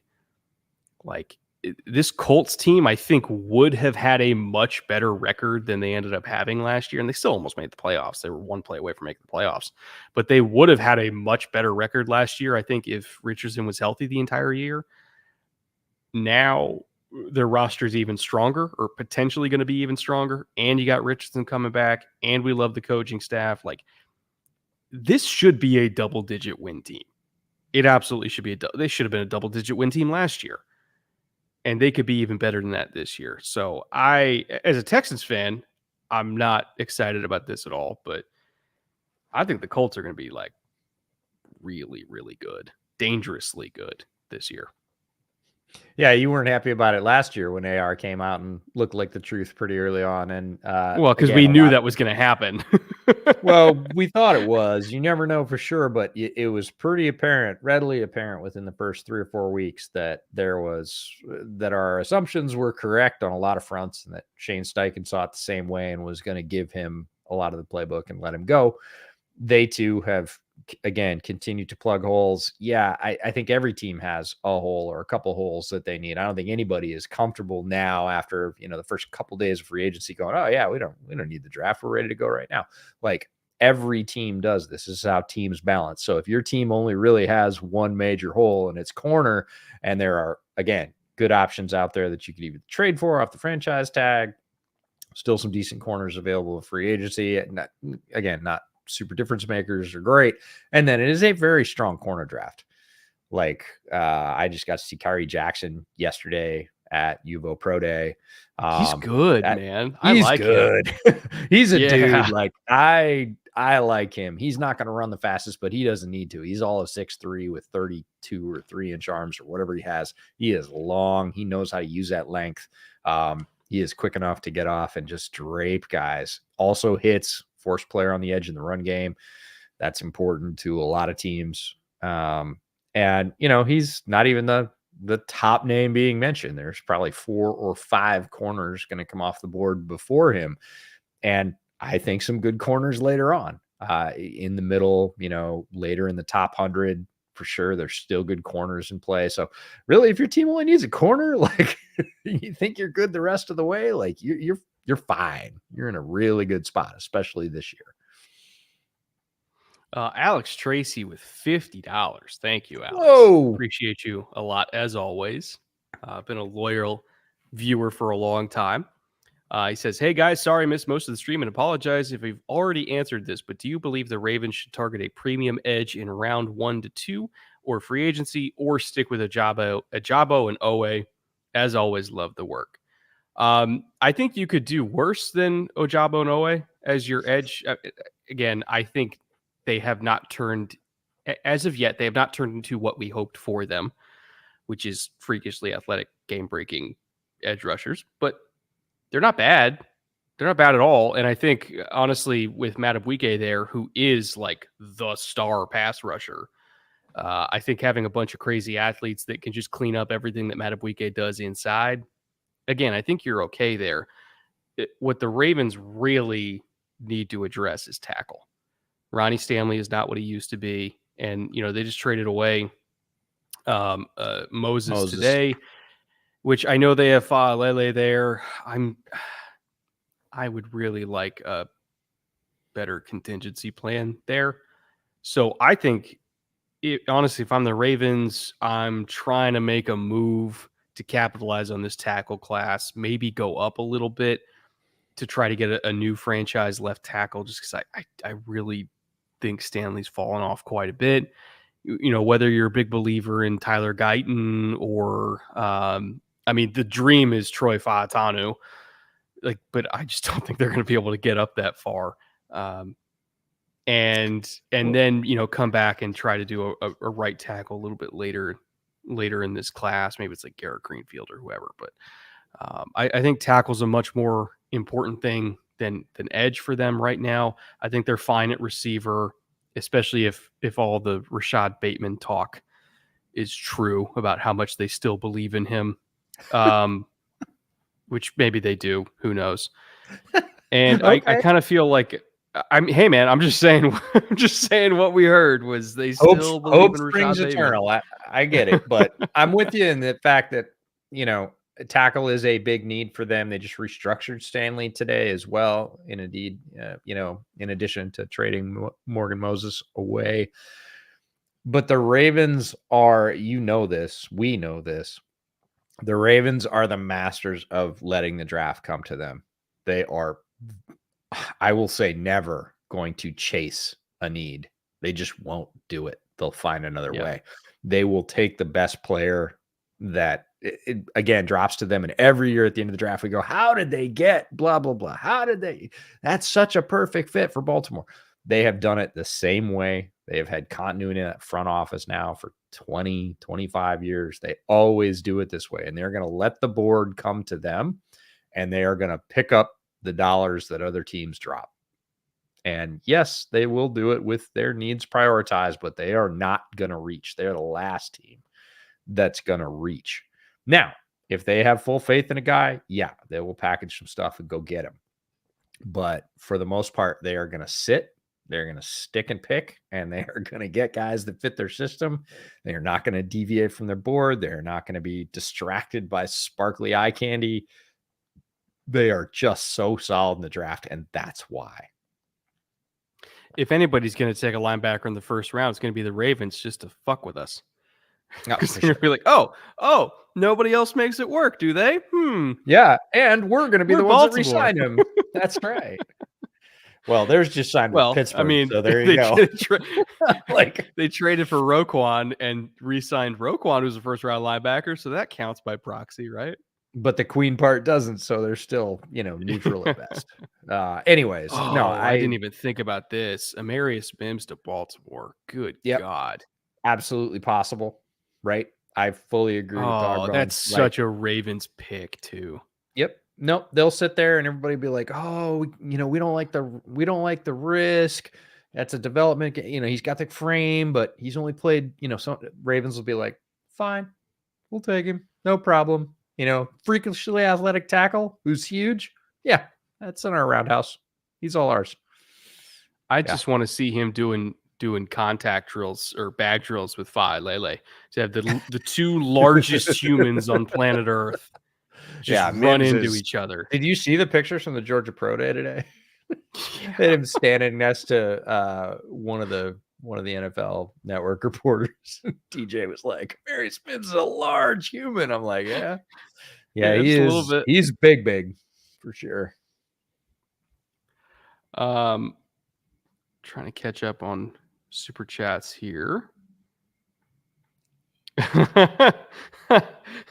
Oscar for $8. So can you give us your best Dak? Yeah, here we go. Impressions. All right, I'm gonna do this without trying to freak out my cat. Yeah, here we go. Like that's got to get guttural with it.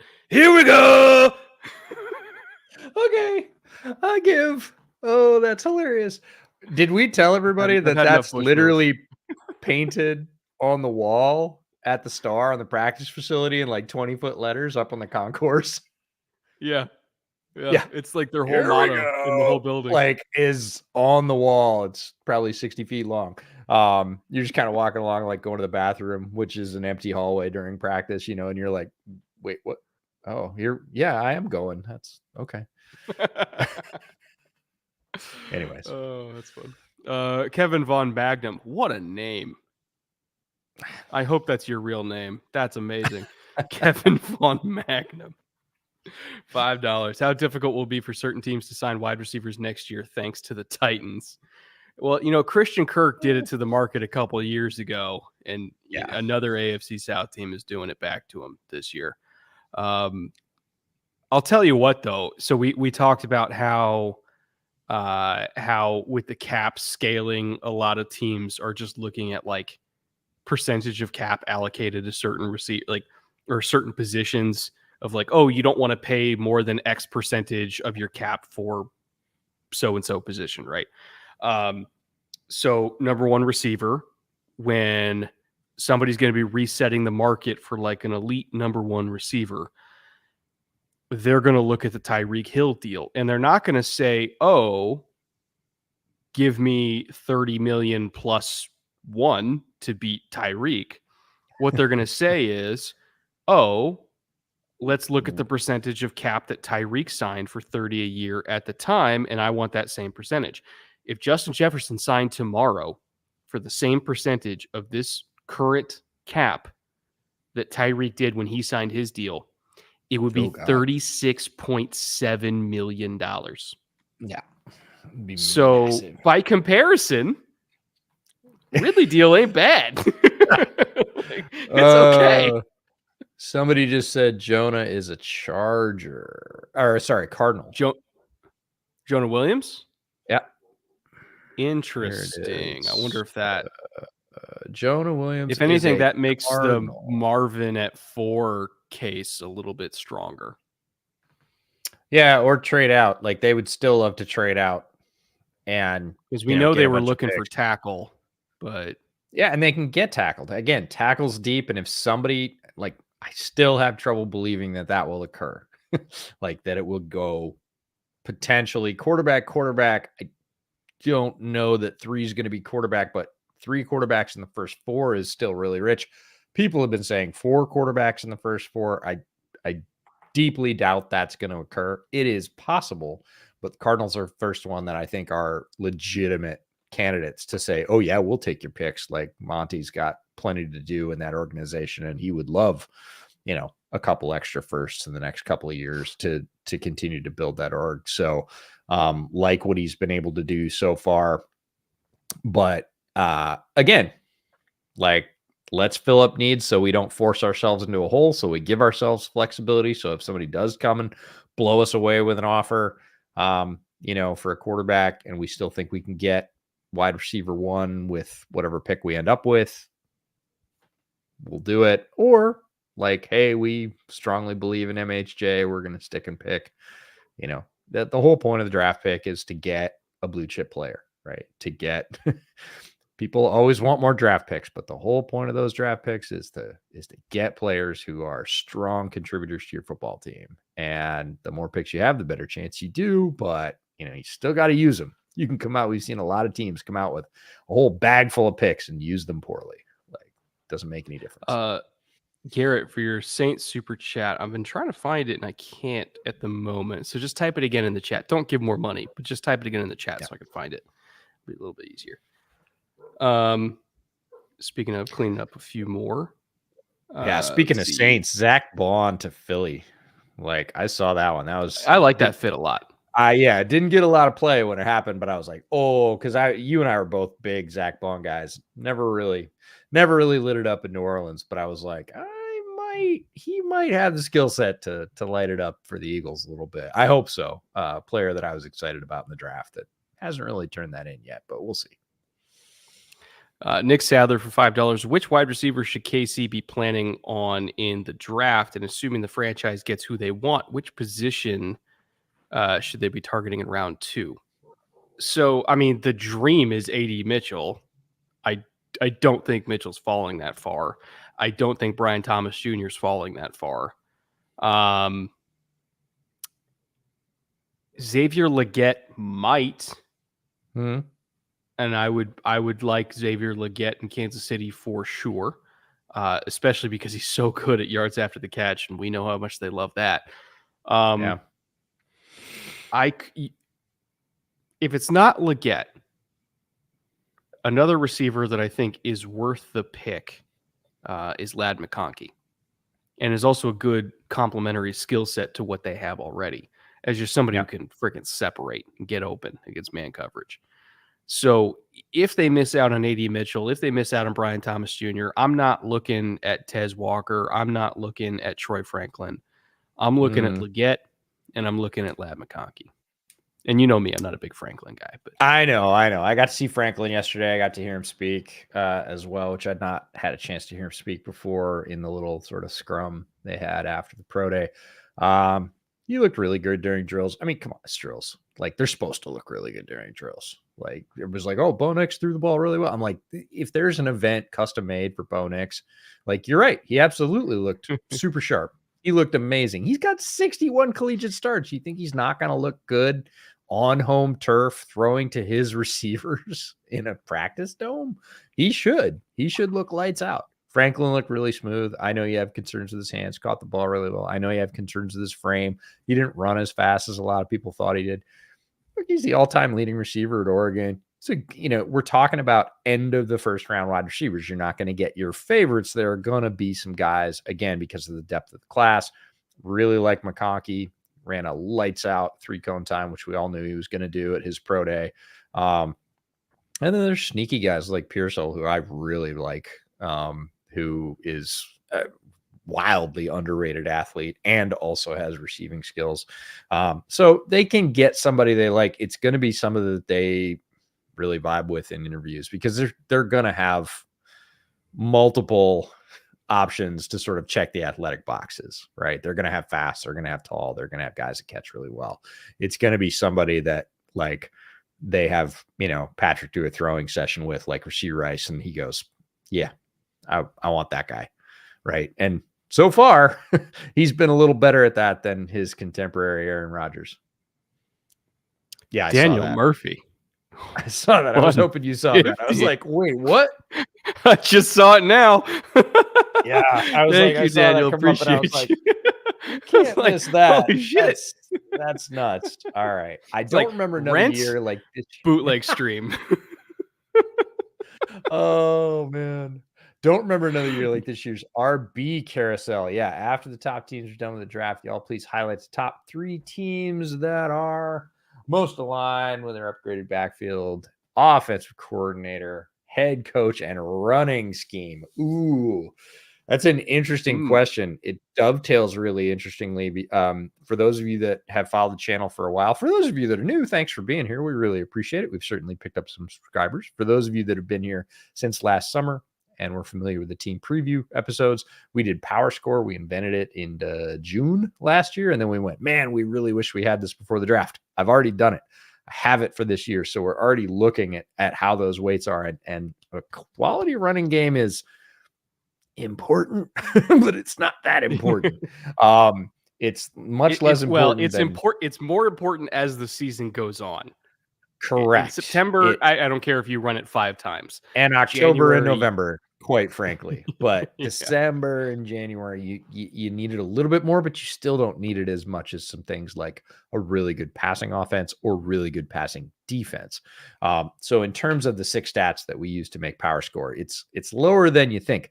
But it is also fascinating. For those of you that have followed my work for a while, you know that running back is one of my favorite positions to scout. I just really enjoy it. It's still there. And I saw a great question in the chat, like how much power and duo is Sean McVay going to run this year? And the answer is a freaking shitload because they have assembled road graders and they got Parkinson. They're gonna power the ball. The Rams are. That's a really interesting shift. Again, that has not been typically the way that sort of McVay has staked his game plans. He looks like he's gonna, again, what does free agency tell us about, who they re-signed and what they're going to do? Yeah, the Rams are going to run it down your throat this year. They're really interested in that. So, I would love to do this out of pure fascination. Like, hey, who's assembled the best talent in terms of their scheme? Chargers are going to be a fascinating run game. Again, I was gonna say this seems tailor-made for the Chargers. I mean, they picked up Gus Bus. Honestly, if the Chargers don't pick Joe Alt, I'm gonna be shocked. He is custom made as a Harbaugh guy. He's gonna fit right into, again, your other points, Daniel. Greg Roman's run scheme. The other guys they have on that line, they've already picked us. They are looking to absolutely mash you in the run game. Jim's literally done it at every stop, right? He did it when he was with the 49ers. He did it at Michigan. He did it all the way back to San Diego State. Like, come on. Like, this is not going to change just because he's coaching the Chargers. So is it the best? I don't know, but it's going to be a lot of fun to watch. And it is going to be a strong departure from what the Chargers have done previously, recently. Trying to think about some other ones that are just like, we just talked about the Eagles. Like Saquon is definitely going to benefit from Stoutland's line. That's a big thing. We don't know what the scheme's going to be yet, because a lot of it depends on, do they think Jalen can play under center? And we don't know. Like, we've never seen him do it. Yeah. So we're not sure about that. Panthers obviously spent a whole bunch of money on their sort of interior run game. They're going to hope that Icky can come back to form, just mauling people in the run game. And they got Sanders, former Eagle, down there, and Chuba, who has run really well as his career's gone on. They're a really interesting run game.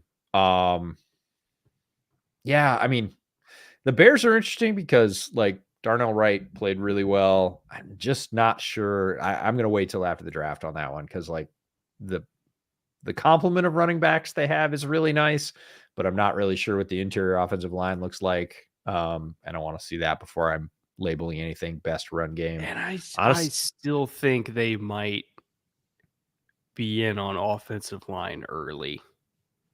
I still think they might be. As in, like, at 9 or trading down from 9. Yeah. We can talk a lot about that. Now, I'll tell you this. I was at OSU on Monday and Oregon on Tuesday. There was a large Bears complement at both of those. Obviously, if you're going to come to one, you might as well come to both of them because they're only 45 miles apart. But there was no reason really for them to be at Oregon State outside of Fuaga. Matty Eberflus left directly after Fuaga's workout. Like, as soon as Fuaga was done hitting the bag, he was out the door. Chris Morgan ran drills for both offensive line cohorts, along with Pat Myers from the Steelers and the offensive line coach of the Jaguars. Those three ran offensive line drills both days. They were very interested, obviously, in JPJ. So I'm with you. They had 7 people in the building. They had the head coach, the offensive line coach. Everybody said that Waldron was there both days, but I didn't see him either day. And then they had the quarterbacks coach, Kerry Joseph, was there, and 3 other scouts. So it's 7 guys in the building at both. There's of those only pro days. one reason for a head coach to be at Oregon State. There's only one reason if we're putting 100% this year together. Like 100%. Now, would Fuaga be my pick really anywhere at 9? No, I mean, I think he's a top 15 talent. I also think he's going to be a better guard than he is a tackle. And I think he's going to be a really damn good guard. Like I think guard would put him in play to use a lot of his strengths. But like, I'm with you. I don't necessarily, we'll see. The nightmare scenario for me as a Bears fan is that MHJ, Neighbors, and Rome are all off the board by 9, and nobody wants to trade. So you got to stick and pick at 9. In terms of what you get need ready to for learn value, Jared Verse, buddy. I don't love the value. I like the player. I don't love the value. And that's the thing, is I don't love like Dallas. I love Dallas Turner, the player, at 9. No, I mean, the best values up there are going to be like tackle 2. Again, I don't really think they need to do it. It's early for JPJ. I love the player, but are you picking a center at 9? Probably not. Or defensive tackle, right? Do you go get Byron Murphy, right, at 9? Like, the value just doesn't line up with needs very well. And that's a sort of developing thing. Again, first couple of days of free agency have made me a little bit more hopeful that, or one of those 3 receiver slides, and then you don't have that question. You pick, Caleb at 1, and you pick ideally Rome at 9, and you're off to the races. But we'll see if that happens. Thank you once again, Daniel, for your question and your 150 donation. That's and the large part of your rent. And the large part of your rent. Or mortgage. Or a very small fraction of whatever Bitcoin empire you've apparently built. But either way, thank you. Yeah. Garrett Manitsas? Hope I got that correct. So this was his Saints super chat. He said, so 2017 class is washed. Front office doesn't want to rebuild. DA is still the coach. Can you give me hope? So the 2017 class he's referring to, legendary 2017 Saints class, where I'll go top to bottom. Marshawn Lattimore, Ryan Ramczyk, Marcus Williams, Alvin Kamara, Alex Anzalone, Trey Hendrickson, and Al-Qadim Muhammad. It's like literally 6 for 6, right? It's a ridiculous draft. Yeah. And they are now in year 8. And guys are getting older. Guys are slowing down. Some ended up aging a lot better than others. And ironically, the one who probably aged the best isn't on the team anymore. He's over in Cincinnati. So yes, they built a lot of their contention hopes off of that class. And I think they got a little bit too much dip on their chip in subsequent classes. The Marcus Davenport pick didn't work out. The Peyton Turner pick didn't work out. The who was the left tackle they took? Trevor Penning. Good God, that one didn't work out. So they've unfortunately not only missed on some early picks since that 2017 class, but they've traded up and missed. So it's kind of like a 2 for 1. And at this point, the roster it's the Ryan Pace special. Yeah, for real. And Pace came from the roster is not in great shape. No, Pace came from that front office, and that's where he learned it. And he did it time after time. He was like, I'm sure of my guy. And he picked, bundled 2 picks together. And the bottom line is, after a while, even if you hit on a couple of those, you run out of picks because you need those down the board picks to fill out the roster. And the draft is very cyclical. You mentioned they had the great class, and then they've had a bunch of classes that haven't hit. We saw this with John Schneider. John Schneider had this. He had a great class, and then he had a bunch of classes that were sort of off the map. And, he's righted the ship over the past couple of years, and he's back on it. Right? He's back on a heater. He's picking good players. He's refilling the roster. We don't see front offices always get that chance to sort of right the ship. And he's managed, but a lot don't. And when you don't do it for even maybe 3 years in a row, you don't hit for 3 years in a row, your roster falls out really, really quickly. And that's just the NFL. It's the not for long league. And, that's the case. We got to say hi to our buddy Fitzy. Oh, Fitzy's here. Yeah. How are we working Malort into the 2024 bootleg draft coverage? We are not. Cheers, It's gents. Irish whiskey. Yeah. We are not. Fitzy, thank you very much for the super chat. We are working on draft plans. Actually, I'm headed down to LA very soon. Next Monday, I'll be flying down to see Brett and gonna go to Caleb's Pro Day and record a draft episode while I'm down there as well. And we will be talking about location. So we'll be doing a little location scouting while I'm down there. Obviously, some of it's going to happen in that fine corner right behind him. There's your location.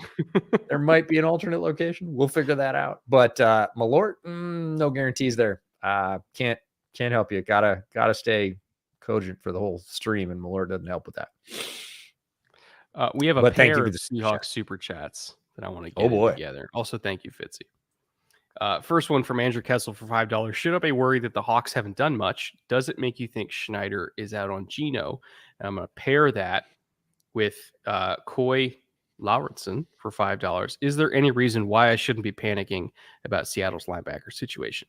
So, a couple Seahawks fans here who are very concerned about the lack of action, especially at linebacker, because Bobby walked out that door. Haven't really replaced him yet. The top free agent linebackers still available are Devin White, Tyrell Dodson, Jerome Baker, and Oren Burks. Obviously, none of them are as good as Bobby. And so I think a lot of Seahawks fans right now are like, okay, what's the plan? What are we doing? Okay. Again, Peyton Wilson, second round sounds correct to me. Yeah, I think second round and further down, like this inside linebacker class is much maligned. They're not going to get picked over early. That's typically not the way that works. If there's less supply, demand is very high. There are just so many other good positions. People are going to avoid picking linebacker for a while, even though there's less, I would say, top linebacker candidates in this draft. Really, we've joked that it's 2.5. Like, we like Edge Cooper. If you haven't seen the Edge Cooper interview that's on the channel, go check that out. It was the first one we dropped. Peyton Wilson is the next one in line. And then Jeremiah Trotter Jr. is sort of linebacker 2.5 in this class. I think he's pretty solid. He's definitely the last guy I would consider kind of an all-arounder. But again, I don't think he's going to go off the board all that quickly. And there are still guys that if you're looking for limited characteristics that you don't necessarily need them to do everything, you can get them later. Cedric Gray is going to be on down the board somewhere in the hundreds. Even they could go to their backyard. It's not even totally possible that Ulofoshio from UW gets drafted. Obviously, some coaches on staff now, Seattle, are very familiar with him. If they need a pass coverage linebacker, they could either spend a very late round pick on him or pick him up as a priority UDFA. Probably be appealing to him to play for, the same city that he played college in. There are definitely things they can do, and I would expect them. They have done this in years past, and I would expect them to do it again. There will be UDFA linebackers in the Seahawks camp, like 4 of them, and they will come from places like Weber State, Montana State, and North Carolina Ag and Tech, and like they're gonna MIT. They're gonna shake the bushes for guys that they like. I'm sure they already have them up on their board, and they're gonna be calling them and saying, "Hey, you have an opportunity to play here." And Seattle has always pushed that with UDFAs. If you perform, you can play here, and they're gonna do it with linebacker this year. We were gonna end right about now, but we still have some more super chats to get through. So EJ, I'm going to speed run through these to make sure that as many people get their questions answered as possible. Cool. I'm here for it. Jedrick Howard for $5. What do you think Dallas should do at this point in free agency? And what do you think they will do? What do I think they will do? Absolutely nothing. What do I think they should do? Slightly more than I think that slightly more. I think they should extend Dak, get some more cap space, bring back Tyron for another year, because trust me, you do not want to be wandering the wasteland that is not having a quarterback. Like, you just don't want to do it. Don't risk it. Dak is a top 12 quarterback. Stick with your top 12 quarterback. never let him go, because you're going to end up staring down the barrel of like Aiden O'Connell as your 2026 starter, and you don't want that. So just make it happen, Jerry. You've got the money. Let's see. Oh, that was the Cowboys. Yeah. I love all the Cowboys moves because I'm a Lions fan. Fly 89 for $5. Snead, Sky, and Kadarius, plus this year's first and next year's first round pick, and a second for Justin Jefferson. Who says no? The Vikings. The Vikings say no. I think everybody Every team says on no. planet Earth says no. Also, throw Matt Nagy in there. That's good. And Bears fans, Prodigal Prodigy. Bears fans. Prodigal Prodigy for $5. Thank you very much. Appreciate that. Appreciate your donation. Rec 92, big name, but I think Derrick Henry to the Ravens is the most underrated signing so far. Maybe give him the ball more than 6 times in the playoffs. Yes, thank you. Possibly. Also, they're only paying him like 4% of the cap or something like that. So again, we're talking a lot about cap percentages today. The deal's pretty cheap, all things considered. Like, and he's going to run behind that offensive line, man. They have a bunch of trucks on that offensive line. And look, opposing defenses are not going to want to play that run game. They're going to get beat up. This is interesting. Joseph Kavanaugh for 10 pounds. On the Combine's D-line / linebacker day, Ryan Poles was mic'd up saying, "I love this kid. He's there. We'll take him." Assuming he's talking about pick 9, who was Poles so hyped up about, and why isn't he a receiver? So Dallas Turner worked out with the linebackers. Yeah, but that's unless it was during the D-line portion. And it was Byron Murphy. So those are my 2 choices. It's really only 2 logical choices. Yeah, those are my 2 choices if that came out during those sessions. And assuming he's talking about pick 9 is the trouble, because if it was some other linebacker and he's talking about using 75 on or whatever, like it's possible. Yeah. But if he's talking about 9 and it was that group, the only 2 guys I would hope as a Bears fan that he was even considering would be Byron Murphy as that 3-tech piece that they've still been looking for and don't have, because I actually think that would be a really good fit. Although don't love the optics of taking defense at 9 with where your offense has been, or Dallas Turner. If you're just saying, hey, we get stuck at 9, nobody will trade. I love Dallas Turner's athletic gifts. I don't love the value. Dallas Turner at 9 is a little early. I understand that you could get stuck there, but anybody else, I mean, maybe Verse if he just is falling in love with him, but it wouldn't be my choice. So those would be the 3 that I would hope. I think the more likely scenario, he's talking about a later pick. Yeah, I would. Yeah, I would hope. Kevin for $2. Thank you, Kevin. Thoughts on the Rams' moves so far / outlook for 2024, 2025? I already thought the Rams were a legitimate threat in the NFC as is. Rebuild be damned. It was a reload. And then you're adding Jonah Jackson. Obviously Dotson got a bag, which was great. He was their best offensive lineman last year. So you're solidifying the interior. You're moving Steve Avila to center. So you've got 3 guys that are 325 plus on the interior. You're bringing in Colby Parkinson. They are going to run the ball as many times as humanly possible, and they should. It's going to be awesome. And then Darius Williams, they brought back in from Jacksonville, reuniting with Darius Williams. I love everything they've done. Like, this was already a very strong team, only made stronger. I do think that, there's still, I'm not like a huge Alaric Jackson guy. So like, I still think they're in play for like Fa'atanu, which would be awesome. And at that point, they probably have a top 3 offensive line in the conference. So top 3 offensive line in the conference, plus Stafford and Puka and Cooper Kupp still got it. And Kyron's coming off a great year. Sean McVay, like that's a real offense, man. That's a real offense. I'm still not 100% sure on the defense, but yeah, and the offensive line is really important if you have Matt Stafford, because you want to keep him upright, because we all saw what he can do when he's upright. And they are assembling a wall much like Detroit's wall. They are taking a page out of Detroit's book. right? They are putting a lot of resource into creating a very young, very strong offensive line, and then saying, hey, we can put a quarterback behind that and throw some weapons at it, and we've got a good plan. So Emmett Kilmer for $5. Hey guys, draft season 5. Are we on draft season 5 already? yeah, we passed our Holy 4th shit. anniversary, and the very first thing we did for most people was that first draft stream, because we'd put out like 5 episodes before that, maybe 6, Yeah. and then we just decided to live stream the entire draft because we're idiots. And yeah, so this We will are be idiots. draft 5. Yes, That's the best crazy. kind, but Wow. I know, right? Yeah. Wanted to know each of your favorite players in the draft this year. Cheers. Hyped for all the live streams. Roma Well, Dunze is EJ and I's shared child. yeah, we are going to have our gems episodes. I know a lot of folks who've been watching the channel for a long time have, love the gems episodes just like we do. We will be having them this year. We've already started divvying up, cutting babies in half for like, okay, you get that one, you get that one. You take this husky, you take that husky.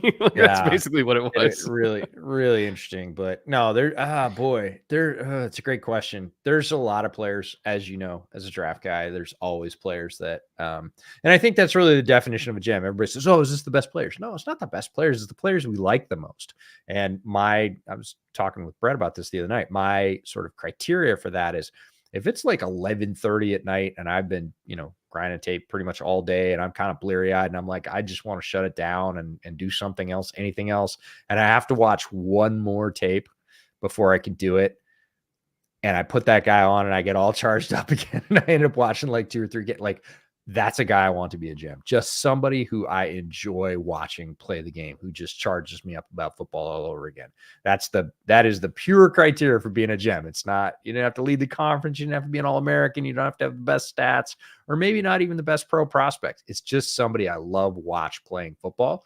And that goes for both sides of the ball. So we'll have those lists out. Our 10 gems plus honorable mentions as usual over the next about 3 weeks. We'll have both episodes out. So you'll have a full list of some of our favorite players on both sides of the ball.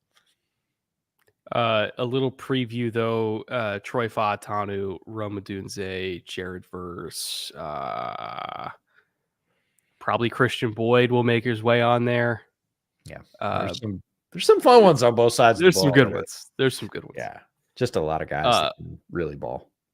Lucas London for $5. Will Denver draft a quarterback this year or push it to next year and maybe tank? Also, do you think Sean Payton is washed or got carried? Personally, I don't. No, I don't think Sean Payton is washed. I don't think he got carried. Go watch Rush play last year. Now Russ played better, but he also had some plays that were not even head scratching. What's past head scratching? Like banging your head on the table. Like what are you doing? Like, again, it was schemed up for him and he just lost his freaking mind. I think Nix is a guy that Peyton really that's why I think they draft a quarterback this year, is because Bo Nix is going to be there. And if you're looking at Bo Nix versus next year's draft class, you might as well take Bo Nix. And he's super experienced. Like, just do it.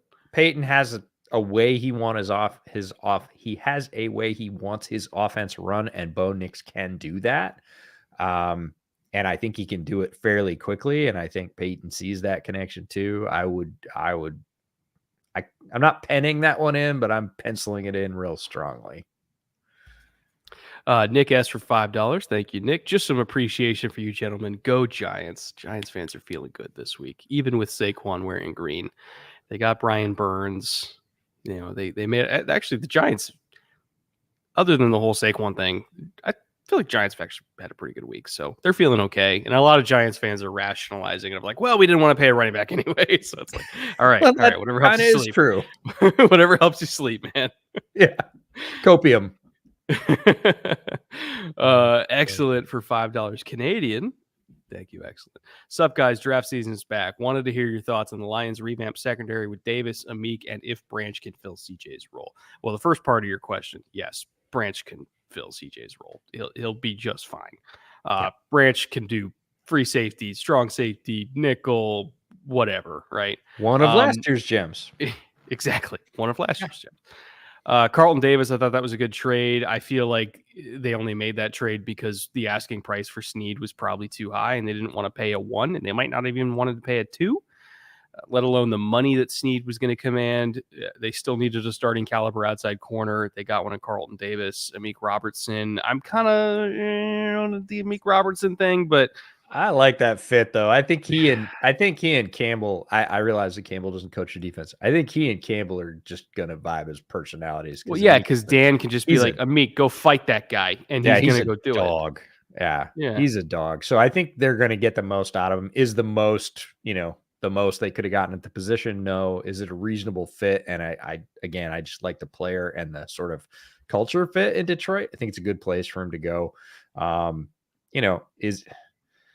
I think, again, the starting tier of their secondary on paper, pretty solid. Top, no, but pretty solid. Better than last year. Yeah. After that, yeah, I could see some mid-round picks. I could see some mid-round picks, safety or corner or both, going to Detroit. Sarah's Young for $2. Thank you, Sarah. What quarterback do you see the best fit with the Vikings in terms of realistically available quarterbacks? That can come in and sit behind Darnold. It's got to be JJ McCarthy.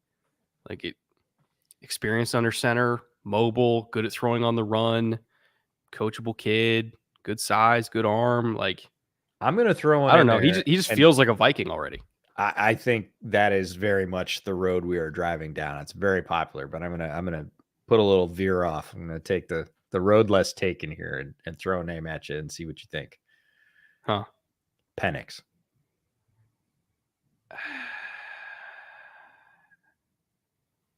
At 11? No, not at 11. Just like you're talking about fit. You're talking about reasonably available. Like both McCarthy and Penix will be available. Not at 11. Don't talk about the draft value. Just as a fit with a quarterback in his system. As a fit, yes. Okay. I just think not at 11. I hope it's not 11. No, and not over McCarthy necessarily. I'm just saying Penix with those weapons and the strengths that he has in his game, I think O'Connell could do some stuff with Penix at quarterback in that offense. Fitzy. Oh, I didn't realize that Fitzy's Malort comment was a super chat. I would have thrown it up on screen. And for $50, no less. Fitzy. I wanted to get to it. Thank you, Fitzy. Appreciate you as always. We love Fitzy. He's been around since the beginning. All right. We have, I believe, one more here from Nathaniel Law for $10. Which wide receiver do you think is more likely to be available at 9 for the Bears to pass over for an edge? Odunze or Neighbors? Also Bates starting center.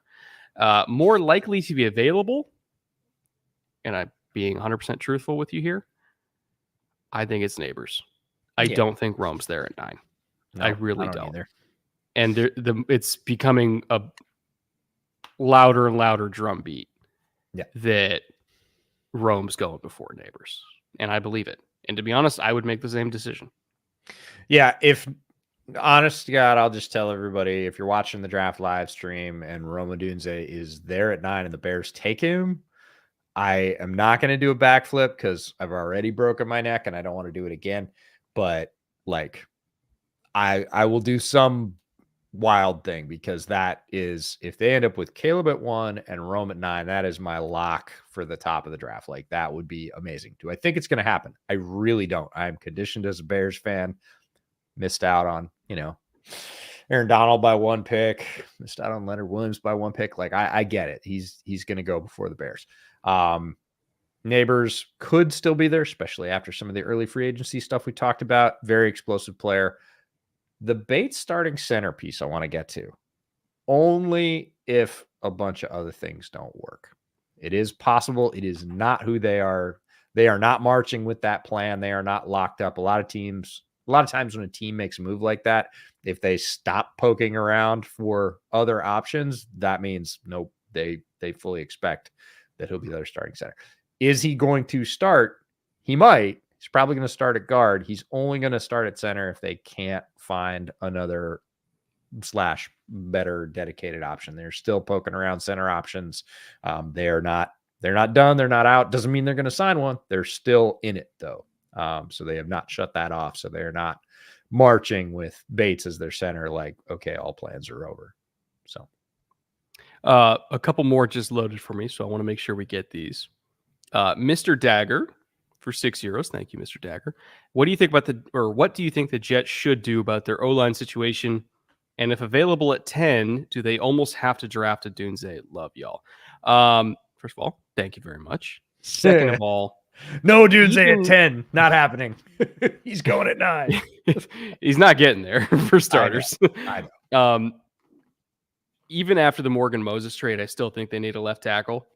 They have made additions again with Morgan Moses on a trade today, and John Simpson signed up for Baltimore to be their starting left guard. You got Tippmann at center, you got AVT at right guard. Right now, Carter Warren is their starting left tackle. I liked Carter Warren as a prospect last year. I'm not going into the year with a 40-plus-year-old quarterback with him as my starting left tackle. So I still think they're in for Olu at 10. Or Alt, or whoever happens to be there. Honestly, even Fuaga, you could convert Fuaga to left tackle. He's athletic enough that I think he can figure out how to switch his feet and be okay. Like very like Tristan Wirfs-ish, where it's like, yeah, he's a right tackle until we need him to be a left, and then he's a left. So whichever tackle's available after the Titans take their guy, he's going to be a Jet because he has to be. Because if Aaron's the quarterback, assuming Aaron's not a VP candidate at that time. If Aaron's the quarterback, you have to protect him. And right now, they still don't have a left tackle. So I'm with you. Got to be another tackle. Probably the third tackle off the board. I really do think the Chargers will probably take Alt. And then, we'll see if another tackle goes off. So second or third tackle.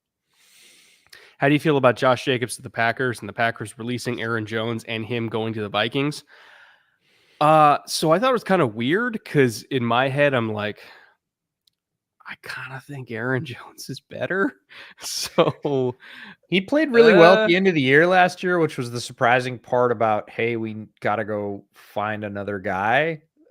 Because after he came back from injury, he made a big difference for the Packers at the end of last year. He still showed that he had, burst and verve. Yeah. Was an impactful player. So the idea of it felt like sort of switching for switching's sake. The fact that Jones goes to the Vikings is good for the Vikings because if they get, what he had at the end of the year for the Packers last year, that is a very good option for the Vikings. Aaron Jones, one of my favorite players over the last 6 or 7 years in terms of what he's been able to do all around, how he started as an undrafted free agent. Seems like a great guy. Still very productive at the end of last year, even more so, you could argue, than the guy they got to replace him. So it was a weird kind of, and teams do that sometimes. They just, put one out, get one in, and you're like, well, that's kind of even, but you're paying the new guy more. Like, why'd you do that? And Packers aren't alone in that. Many NFL teams sort of operate that way. So good deal for the Vikings, I think. It's a great deal for the Vikings. And I still like Josh Jacobs a lot, but I was like, was that necessary? Did we really need to do this? Yeah. Yeah. It's like, oh, do you just hate AJ Dillon that much? Okay, fine, whatever. Alex Tracy for $2. Ready for Andrew Voorhees' rookie season and beat. I mean, it's effectively his rookie season because of injury, right? So I really, really liked Voorhees a lot coming out. And I think they like him a lot too. And that's why they were comfortable with Simpson not being there. And why they were comfortable with Simpson taking the deal with the Jets. Because, I mean, he's so their type too. Just big, sentient square that's super powerful, great hands, torquey. Like, if Voorhees coming off injury is what I think he was going to be before he got injured, he's going to be a great guard for them. So I'm excited for that. Did you were you a big Voorhees guy coming out last year? I liked him. I liked the fit a lot when he got selected by Baltimore. They were like, yeah, like, there you go. That's his home. But these players are really interesting the players that get hurt miss their rookie year. We were just talking about another one that I was reminded of, Demarion Overshone, who was a player I really liked, missed his rookie year, is going to be coming back. And I'm always excited for those guys. History does not treat them very kindly. If you miss your entire rookie year because of injury, either one you suffered late in college or early in your pros, like in camp, the sort of quote unquote hit rate for guys that come back and have their second year be their first year is not good. But I'm always going to fly the flag for those guys because I was super excited for Demarion Overshone and I really want to see what he can do. I hope he and Voorhees get to have, really fun quote unquote rookie seasons. Optimusclean? Hope I got that correct. Probably didn't, knowing me, for $5. But thank you very much. Jason Light is the GOAT. If he finds a way to get Sweat or Reddick, I will name my firstborn after him. He might get both, honestly. Yeah, he's had a tremendous free agency period. He's had a really, really good week. Yeah. I wouldn't rule him out making a play for one, and if the price is good enough, making a play for both and just importing both of them in, because I think the Eagles at this point, they're open for business when it comes to this, when it comes to their edge group, because and I kind of put this thought out there at the time. A, the Eagles knew they were getting Huff at that point, but B, I think that there's somebody they really like in probably the middle rounds in this draft. Somebody who they're kind of banking on right now to come in and be productive for them for like 10% of the cost. And I have a theory that is Mo Kamara. Oh, interesting. He fits them. Yeah, he's their type. I was thinking a little bit earlier, but Booker from Kansas. Oh yeah, he is their type too. Much, in terms of just athletically, he's their type. Frame wise, Kamara is closer to what they've had success with. And Kamara will be a better quote unquote value. He's going to be available later, but either one of those would be fun. What do you think about Sweat and Sweat in Chicago? They have the money for it, so I won't say no. Yeah, one is clearly better. They already have the larger of the two, or the better. Oh, so then they draft Tavondre. Oh, just have a sweaty just the sweatiest defensive line. That would be possible. Really interesting, right? It would be it'd be M Sweat, T Sweat, J Sweat. Like, yeah, that'd be interesting. Adam for $2. Thank you, Adam. Much love. Thoughts on Huff to Philly? Again, they were just looking for a mercenary third down specialist. Yeah, speed. They got one of the best ones out there. I mean, he's an upgrade over what. And I love Hassan Reddick, I really do, and I love Josh Sweat, I really do. But if we're just looking at who's the better pass rusher right now at this stage in their careers, out of those three, Bryce Huff is the best pass rusher of the three. I'm not saying he's good on early downs, because he's not. But if we just need somebody who's going to come in for 20 snaps of fire and brimstone, and we're paying you specifically for those 20 snaps, it's Bryce Huff, like, truly. Yeah. No, he was a target, certainly. I thought would have been a really nice compliment in Chicago just for that, to be the fireball off the edge, because he's been very effective.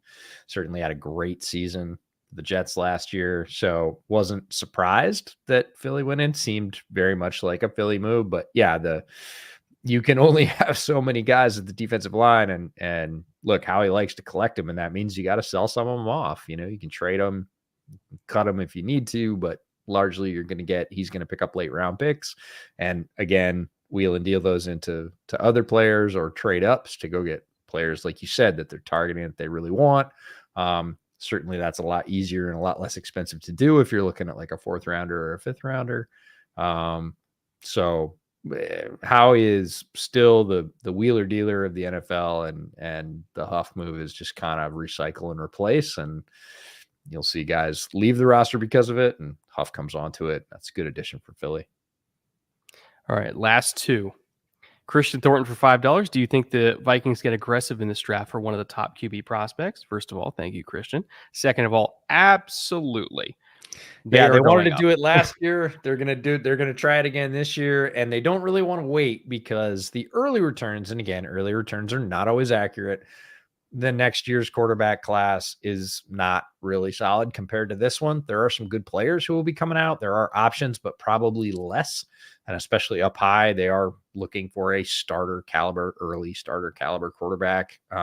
So they tried real hard last year. They're going to try real hard again this year, maybe even a little bit harder because they weren't successful last year. So are they going JJ to? McCarthy might go first overall next year. Like that's the kind of quarterback class we're talking about.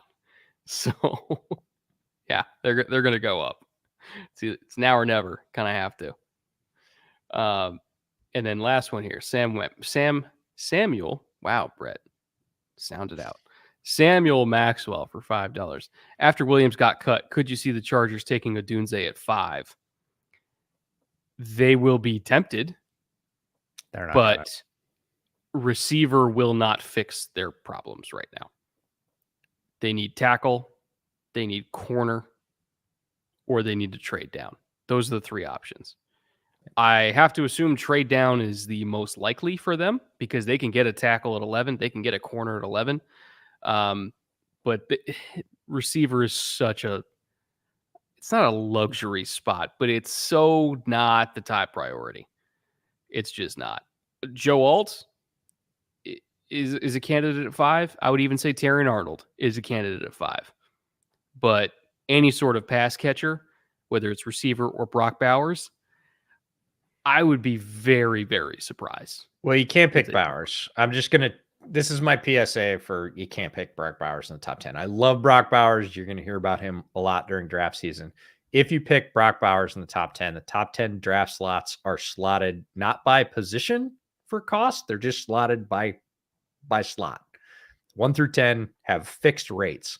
If you pay Brock Bowers a fixed rate for being picked in the top 10, he is automatically one of like the top 4 tight ends in the league as a rookie. So any kind of like, oh, we have young talent, so we're not paying as much, goes right out the window from day one. So Brock Bowers, is he worthy talent-wise of being picked in the top 10 in this draft? I think he is. I think he's a difference maker. I absolutely think that's true. Teams know this. They have capologists. They're like, nope, we're not picking Brock Bowers in the top 10 because he automatically becomes one of the highest paid tight ends in the league. Doesn't make any sense. Now, if we pick a quarterback, we pick a wide receiver, we pick an edge, or we pick a cornerback, we do get a big rookie basically bonus because their rate of pay will be much less than the top players at their position. So in terms of Brock Bowers in the top 10 talk, not happening. I missed one. I promise. Okay. All right. Yeah, because I know we're supposed to end 25 minutes ago, but I want people to get bang for their buck. That's right. Michel, hope I pronounced that correctly. You have the honor of being our last super chat for the night. What do you think about Christian Wilkins' fit with the Raiders? I think it was... Is Christian Wilkins going to fix all their problems? No. But they really, really, really needed a quality interior defensive lineman. And Christian joining that line means they don't have to allocate early resources to interior defensive line in the draft. It gives them breathing room to not have to stack on top of it with another guy to add into the rotation until round 4, round 5, something like that. I think my camera might have just went out. It did. Anyway, perfect timing. I'll go audio only here. I think the fit is great. I think it was absolutely a necessary addition by the Raiders. It gives them flexibility in the draft, so they're not getting pigeonholed into doing something early when the value in the draft might not be there. They now have the flexibility that if they need to make a play for a quarterback, they can do so without compromising their ability to get a standout defensive tackle. To me, the move just made a lot of sense for a lot of different reasons, and I'm happy they were able to do it. Yeah, they get a really good player. It was a position of need. It solidifies that in a big way, in one of the best possible ways in the entire league. He is a top 5, top 7 defensive tackle in the entire league. Young player, star potential, takes a lot of pressure off Crosby. Yes, they play different positions, but he is still going to command a lot of attention and keep, like as a stunt player, come on, he can cave the entire inside in and make a lane for Crosby that way too. So a lot of creative ways to use him. I think he's a good fit with where the Raiders are going with AP. It's a happy thing. They paid for it, but again, what are you going to use that money for anyways? The cap just went up. You go get solid players with it. So don't hate it at all. I think that's a very, very solid move for Las Vegas. All right. With that, we're going to end the stream here. We held with like between 12 and 1,300 people the entire time. I saw.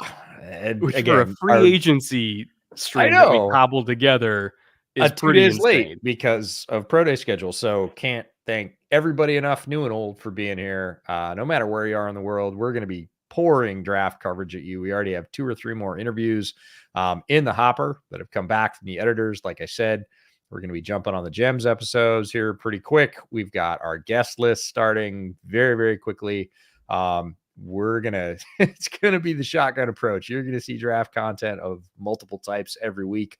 We know you're hungry for it. That's obvious. Over 1,000 for pretty much the entire stream. That's tremendous. Can't thank you enough. Remember, we're doing live streams during every single pick of the draft as well. So make sure to come by again on draft weekend, because we're doing this same thing, but in person back in that corner. So, for the 5th year. For the 5th year, and I'll make sure that we have cameras that don't overheat that time. Anyway, I don't have anything else. We'll be back soon with a full pod episode, start of the 10 Gem series.